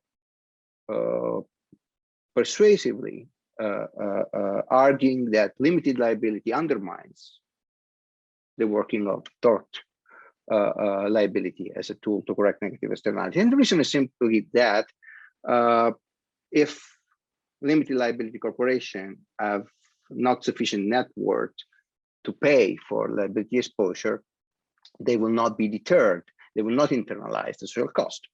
And this can be done strategically. So companies can be structured in group of companies in order to exploit, to maximize the benefit of limited liability and keep externalizing social cost to the society. How does this relate with supply chain liability? Well, even if, as partly the directive proposal is trying to do, we extend liability to parts of group of companies, there's still plenty of ways to evade this liability exposure. And one way, kind of straightforward way to do it, that also Alessio and Crackman discussed in their article, is to disaggregate business activities by outsourcing, particularly socially harmful activities, to companies that are not part of a group and perhaps are undercapitalized. And I'm talking about both suppliers and buyers. So companies that are both upstream and downstream in the so-called value chain. So in this perspective, supply chain liability is pretty straightforward. By including parts of the supply chain in liability exposure, victims can sue the deep pocket headquarters that orchestrate their sourcing. And in this way, liability will do the job of incentivizing companies and group of companies to internalize externality.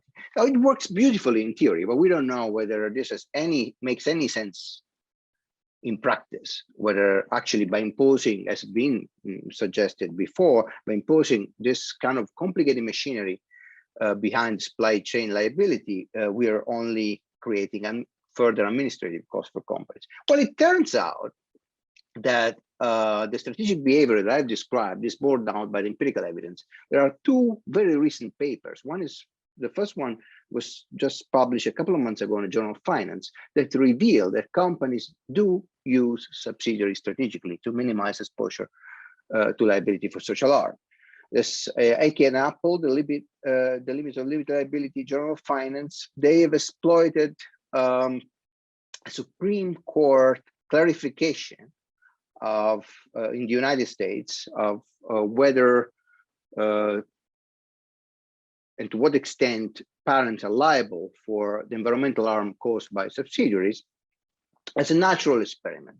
And with a different design that was presented before by my colleague, Professor Lafarre, these authors have managed to demonstrate that, I will say more about this design later, that the exposure, reducing this, making parents non-liable for the action of the subsidiary had led to strategic decision by the subsidiary to reduce abatement cost for specific pollutants.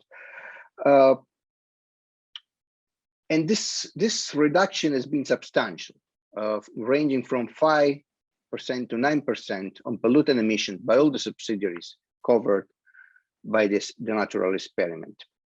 And the impact is much larger for when the parent is publicly traded, completely suggesting that part of the incentives to externalize social cost comes from pay-per-performance schemes that are more common in listed companies. So the color that you see here in the slides give an idea about the design. The colored circuits, they are not states, they are circuits, are those for which has been legal change. And the gray one are the baseline. The baseline is the veil-piercing state liability standard, which amounts almost to zero parent liability. The moment in which there is legal change, the colored circuits turn to gray, and this allows us to identify the causal impact of the legal change on the behavior of companies.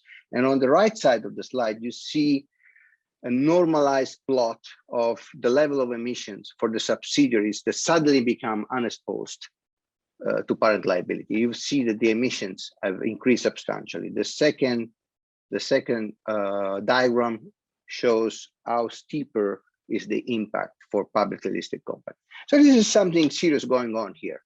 Can we say the same about supply chain? Well, the answer is yes.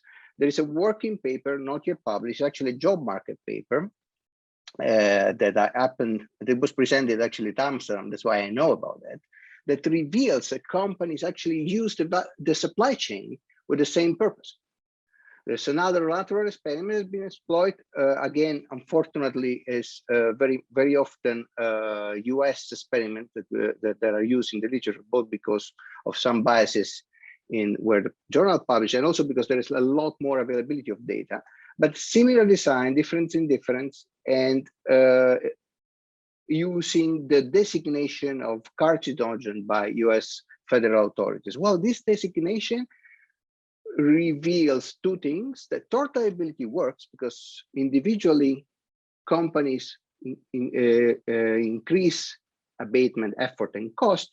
However, in the aggregate, the emissions do not change, which also reveals that there is evasion of tort liability, with which cases, I mean, I'm not going to elaborate so much into the detail here, but essentially what this paper is finding is that companies that are suddenly exposed to increased liability risk, they dispose of assets and they increase the outsourcing on the supply chain. Again, that means that both mechanisms are borne out by empirical evidence.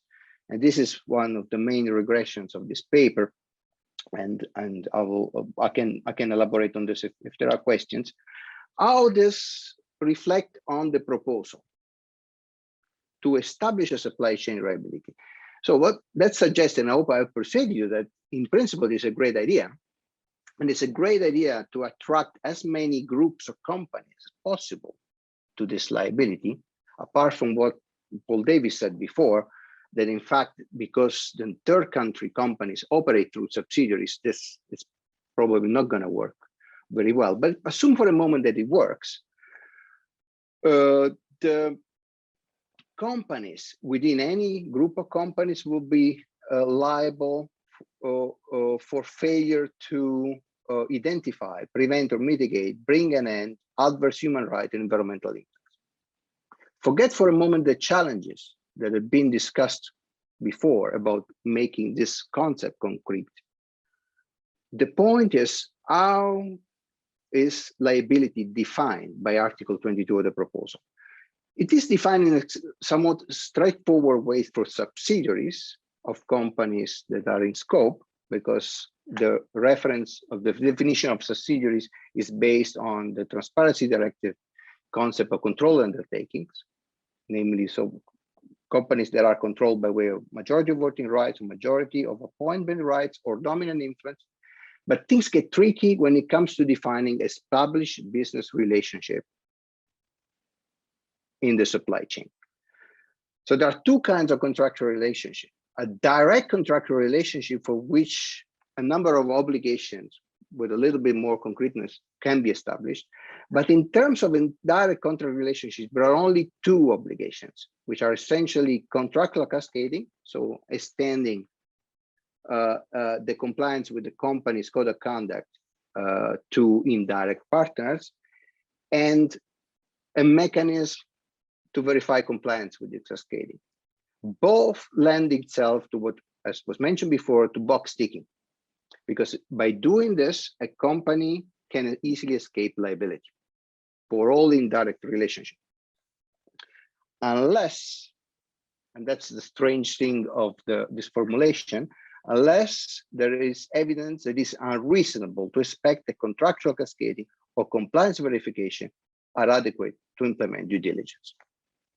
This leads me to my last 2 points. What are the main challenges that I see in this mechanism? That again, it works very well in theory and seems to match also a need that we have to make companies better internalize negative externalities, but it's complicated to implement in practice. So first, it's kind of easy to evade liability, supply chain liability, depending on who has to prove that these two measures, contractual cascading and compliance verification, are reasonably adequate to prevent harm.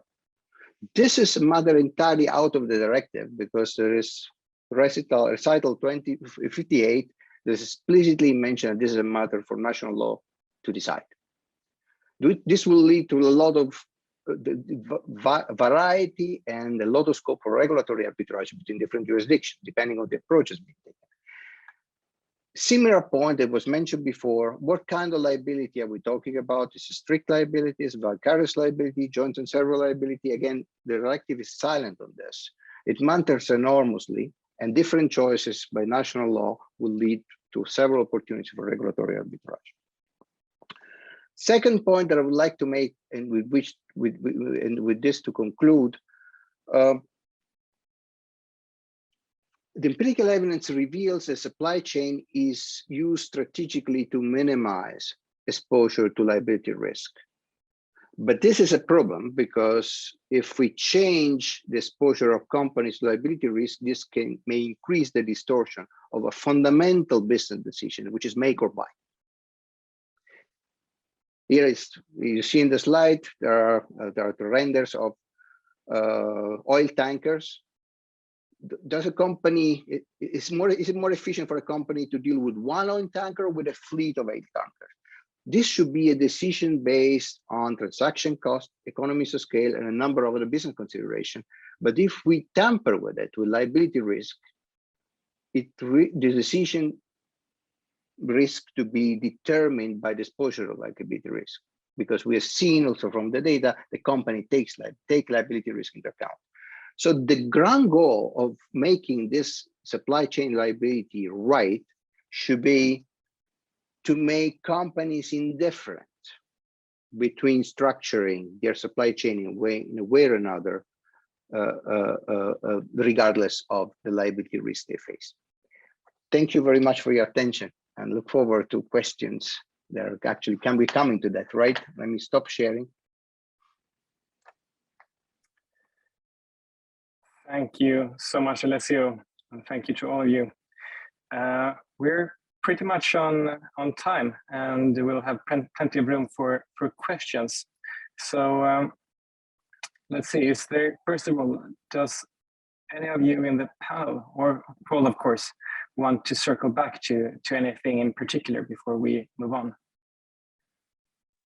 Erik, I just wanted to highlight with respect to Georg's presentation, how important it is to differentiate between net zero and Paris 1.5 degree goals. And I think this is one of the points that I criticize with respect to this proposal, that it doesn't make this distinction and uses the term net zero rather than the other directive as outlined by Georg, which clearly refer to the Paris 1.5 goals. And Erik, could I come to one of the questions in the Q&A, which is from Moira Olivier, who says, isn't it just as likely that corporations will adopt the higher requirements for all its subsidiaries to create compliance, ease, and certainty? And that's certainly a possibility, but I don't think it can be guaranteed. If I can go back to my slide. So this is the slide I think she's talking about. And the suggestion is that whatever the EU sub does in relation to the subsidiary in the high-risk country will also affect the way the Japanese sub deals with the high-risk subsidiary. Well, that's possible, but I can't see why it should be guaranteed. For example, let me put it like that.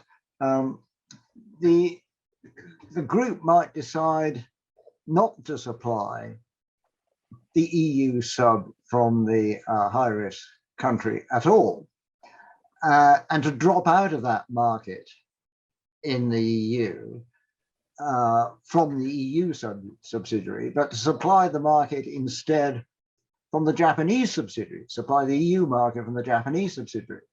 And provided the amount of business that the Japanese subsidiary does in the EU is less than the threshold, the Japanese subsidiary and the EU subsidiary will be out of the directive. Now that's just an illustration. It could obviously, all sorts of things could happen, as Alessio was suggesting, in terms of restructuring arrangements within groups. So although spillover is one possible consequence of application of the directive, I don't think it can be guaranteed to operate in all cases, or even in the majority of cases.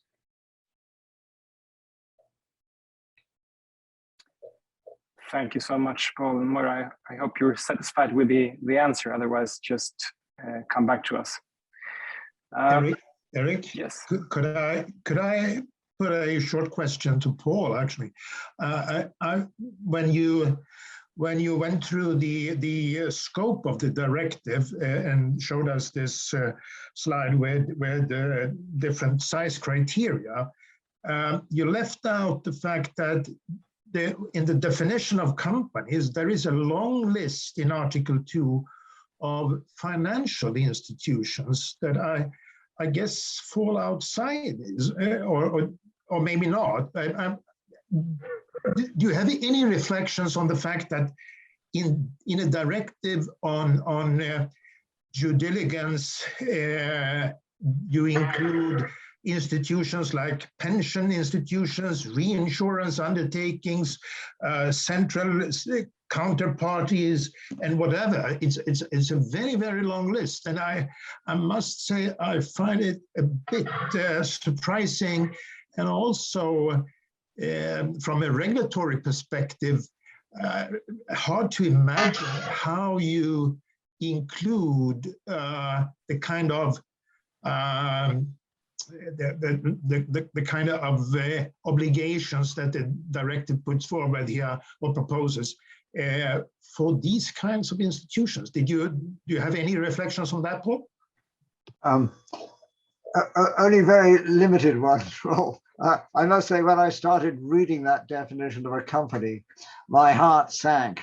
And I thought, I can't work my way through this lot and see what it all means. But it is an extraordinarily broad definition, insofar as it picks up asset managers. And I noticed a number of questions in the Q&A were about this. Then I guess you have to ask, who is the client of an asset manager? I assume it's the people on whose behalf the manager is investing the assets, not the companies in which into which the money goes. I might be wrong about that, but the company whose shares are bought doesn't strike me as a customer of the asset manager. I'm the customer if I give the asset manager my money, but who knows whether I'm right or wrong about that. I don't know whether other people have thoughts on this. Thank you so much. Thanks. Thank you very much, both of you. And perhaps we should move on with the questions pertaining to the financial institutions. But we have two questions, one from Stilpan Nestor and Simon Whitney. Would treasury investments by a bank or other financial institutions qualify as value chain elements? And Simon, asset managers are explicitly included. Does the responsibility to undertake due diligence in the value chain include any responsibility in relation to equity investments held by asset managers? This is a discussion that we've had up previously, and would someone like to? Yes, Luca.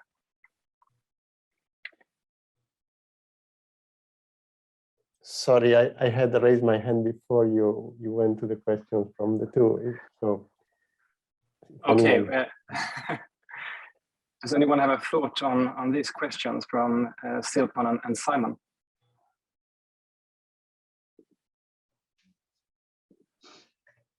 I'll start off by venturing my guess on this and saying that, well, if an institution are included in the Article 3A4 definition, then I guess you'll have to ask yourself if it's an established business relationship with the company that the financial institution has invested in.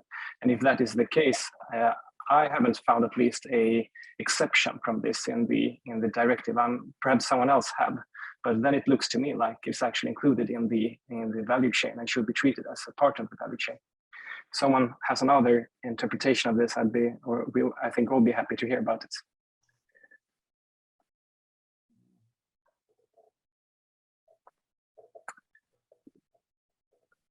If not, Luca, would you like to take over there? Thank you. I have a question for the panel, but perhaps especially for Paul, which is about something very specific, but I think a good illustration of some of the problems of this directive. So, for example, number 15 of the annex is about violation of workers' rights, specifically workers' freedom to form or join trade unions. And it refers to some international conventions, some of which, for example, have not been ratified by the United States. So my question is this a way to export, much in the same way as the GDPR, our own social model to countries that have taken a different political view about how to organize industrial relations? Or is it the case that with regulatory arbitrage that they will find a way around it and make sure that it will never apply to US companies one way or the other? Well, I should have thought it was a form of export, isn't it? I mean, isn't it the case that the whole purpose of the directive is to impose these obligations on companies, whether the state in which they're formed or the state in which they operate has signed up to these conventions or not. So to that extent, it is an expansion of the scope of these international treaties. It's bypassing, if you like, the normal requirement that a state is bound and therefore its subjects are bound, only if the state chooses to ratify the convention. I agree, yeah. Whether it's, and in some cases, I guess, you could be, the EU could be accused of exporting its colonial views, but not in all cases. Quite a lot of, I think, as far as freedom of association goes, every state which is a member of the International Labour Organization, which is most, overwhelming majority, is obliged to provide freedom of association, whether or not it's ratified the particular freedom of association conventions. So maybe freedom of association, not a good example, but I'm sure there are others. Just a quick thought here, if I may. So I also agree that it's some sort of export here of our own European standards, but that really isn't surprising. And this is the Brussels effect, I think, that we've seen in many legal instruments. And this comes back to Paul, your point, your tricky issues, the two things at the end of your talk. It surprised me a bit to listen to you and to I mean, the way you pitched it, it was that we are the ones exporting legal rules. The Americans never do it. Actually, it's quite the other way around, right? I mean, the United States has a long history of exporting legal standards and applying them to the entire globe, their worldview. And in a way, I think the European Union is a latecomer in this. But I agree with your general assessment and also Luca's point that it's sort of increasingly becoming more assertive here and trying to indirectly export things to the rest of the world. Whether or not other financial centers are going to follow this lead, and also saying, we also need to follow this in this particular thing here, I'm not so sure, right? It worked in the data protection thing because everybody around the globe who was doing business with Europe needed to comply with the GDPR anyhow, and that was it. But in this context here, I'm not so sure that everybody is trying to say, oh, then in that case, we also impose very tough supply chain liability because the Europeans are making it beautifully. So I don't think the same logic here applies automatically. Let me say one thing in defense of the US view of extraterritoriality. I mean, their argument is that they look at things outside the US which have an impact within the US. Right? And so the reason why the Nestle case didn't fit into that is that they thought there was no connection between what was going on in the US and the child slavery in the Ivory Coast. And that's the step which the EU is taking, which is, I think, an extended form of extraterritoriality. It is saying things which go on outside Europe, which are in breach of these human rights conventions, is something we're going to regard as affecting us. And I think that is a step in the extraterritorial debate, which I've never seen before.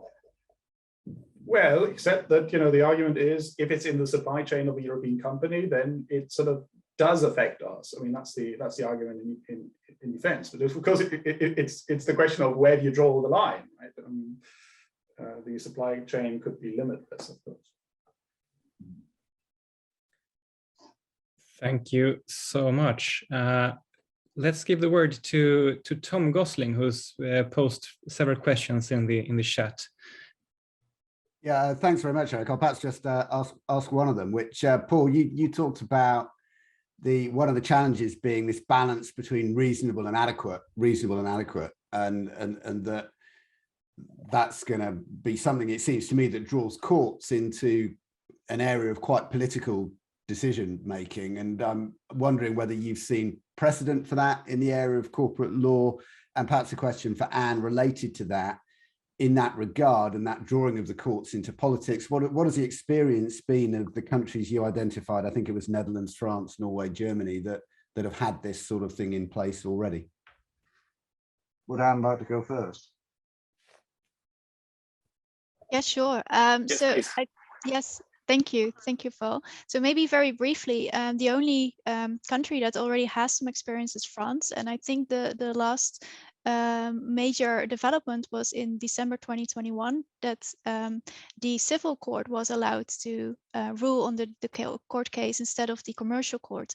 So there has not been that many experiences yet, and I think the other countries are mainly using the administrative approach. And then also you stay out of the courtroom for quite an extensive number of situations and only deal with the civil liability for real well, damages or actual damages. But we don't have that much experience yet. I think the court cases that Paul referred to are still the main ones, including also the Dutch court case in the Shell Nigeria case. I mean, I think there are devices the national systems have. There's the active state doctrine. There's forum non-conveniens in private international law.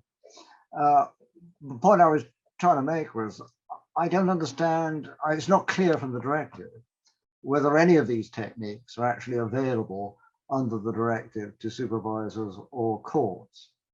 And so I think they should think about that.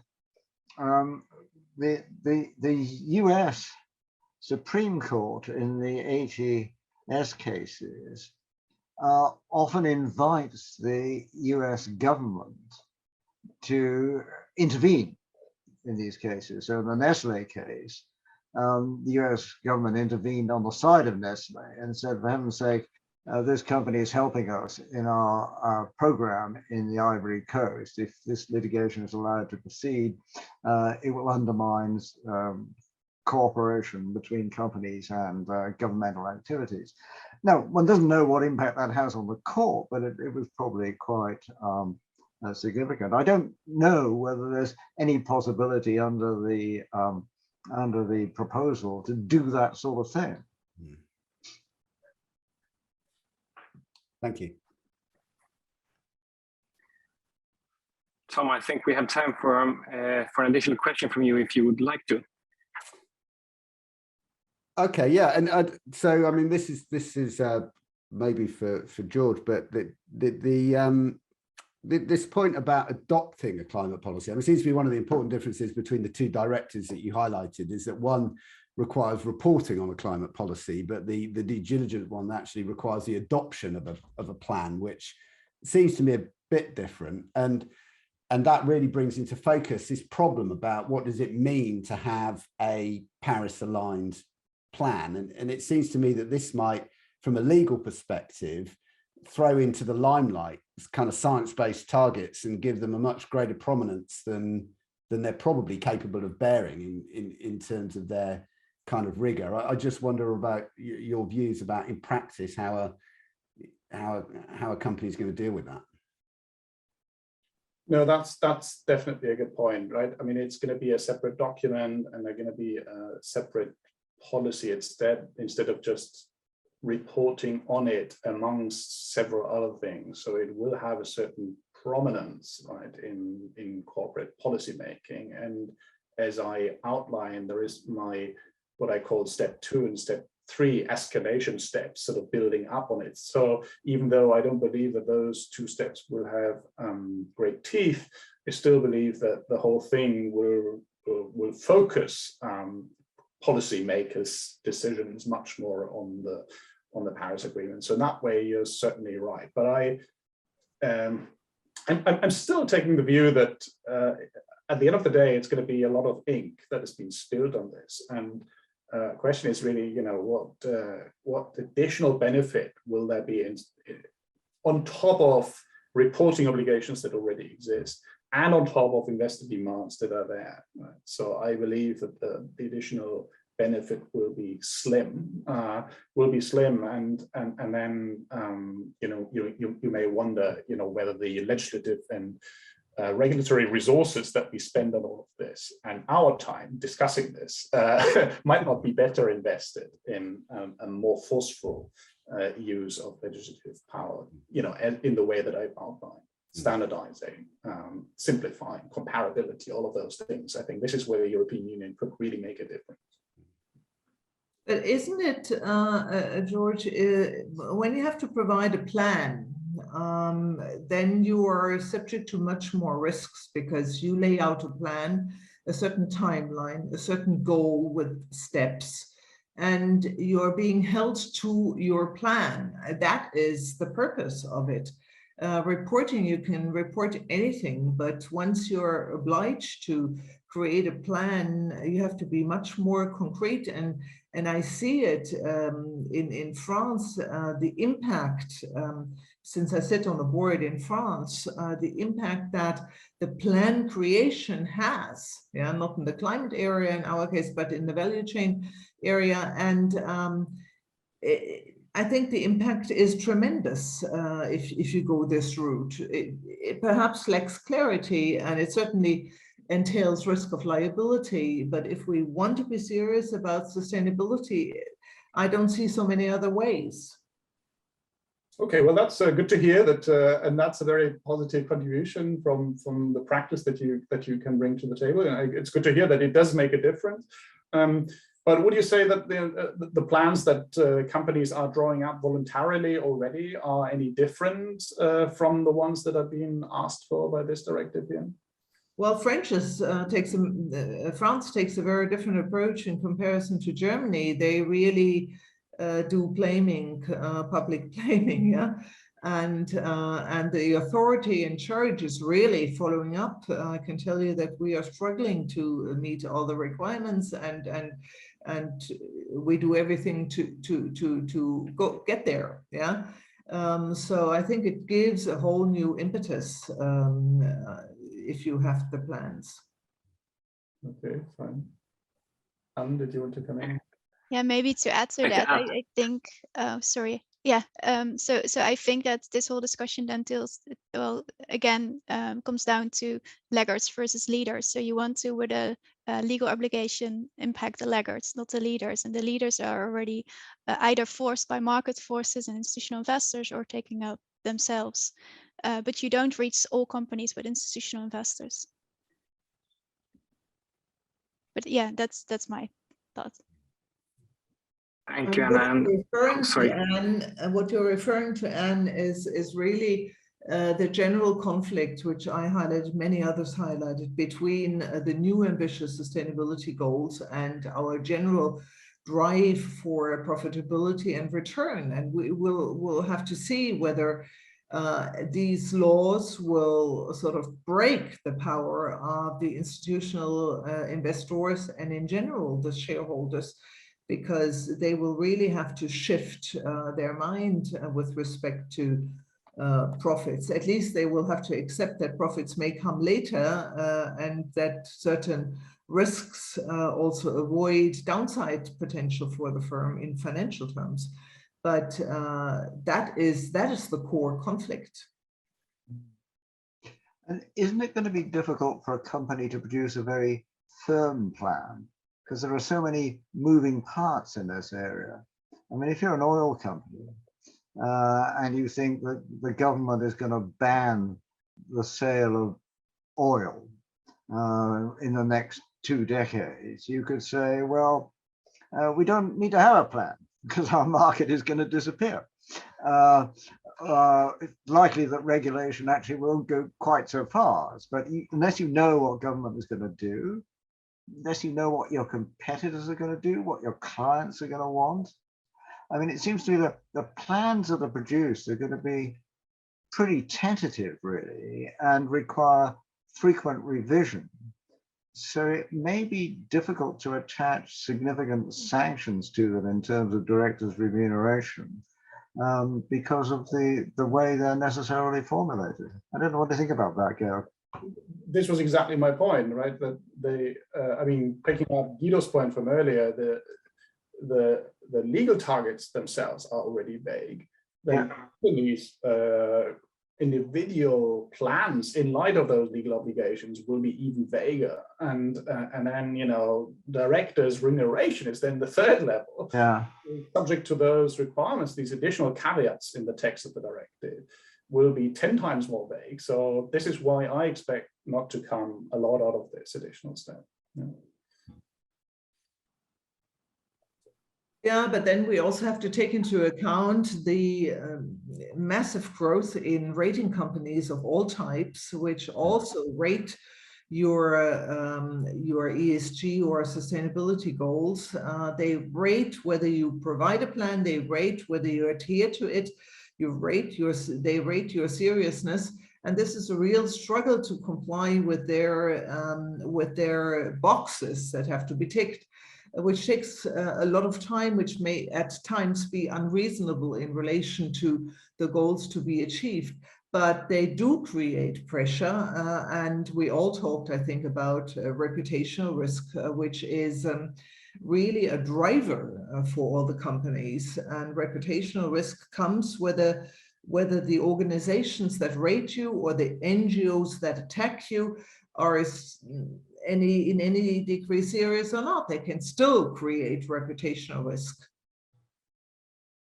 Well, exactly. See ExxonMobil, right? I mean, this is how they lost this dramatic proxy fight. And as I told you, they have now finally produced a net zero plan or a Paris plan, or whatever you want to call it.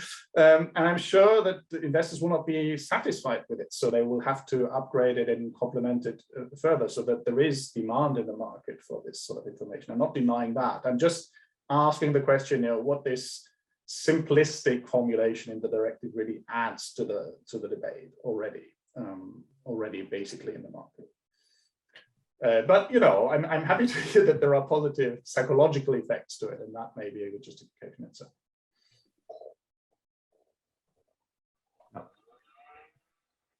Okay, thank you so much for this intense and very, very interesting debate. And I think we are actually running out of time, and should put a stop here, or rather a stop or wait until tomorrow.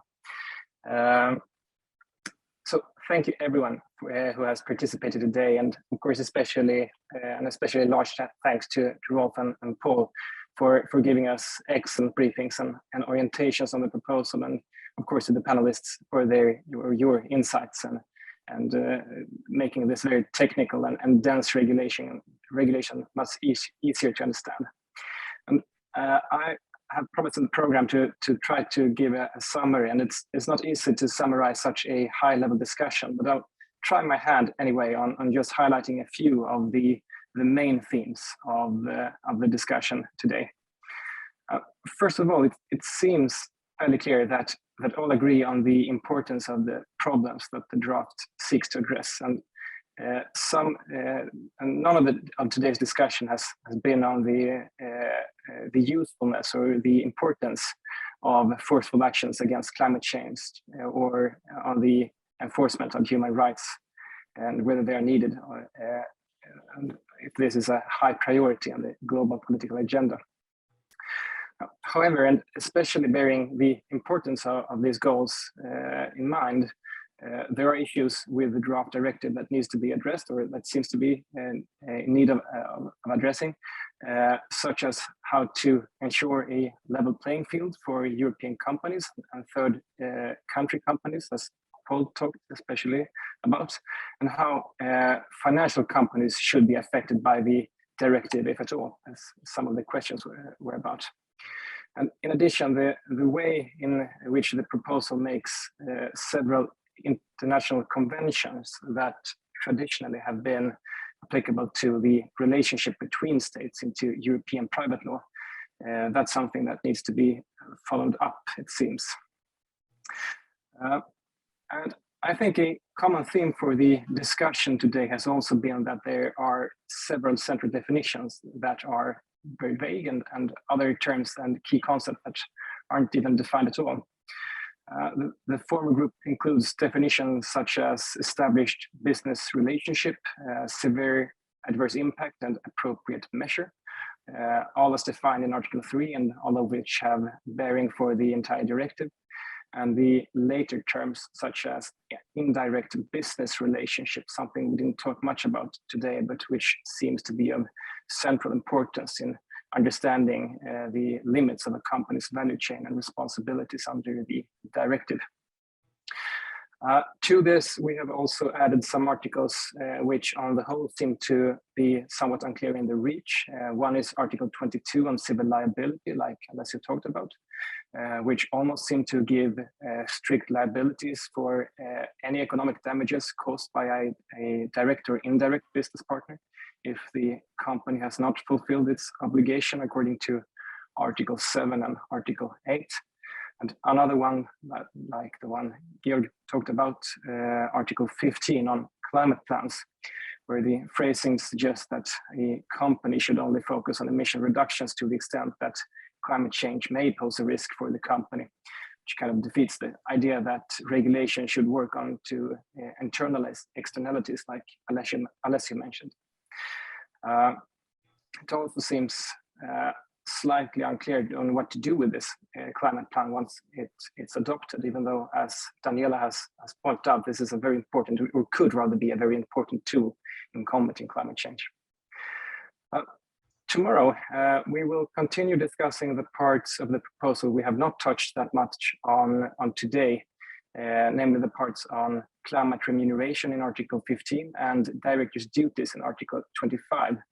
And we'll have the pleasure of listening to Marco and John Armour introducing us to the regulation, and then to a panel discussion with Renée Adams, Florian Moeslein, Mariana Pargendler, and Steen Thomsen. Hopefully many others will contribute as well, and I'm sure we'll continue some of the discussion we've had here today as well.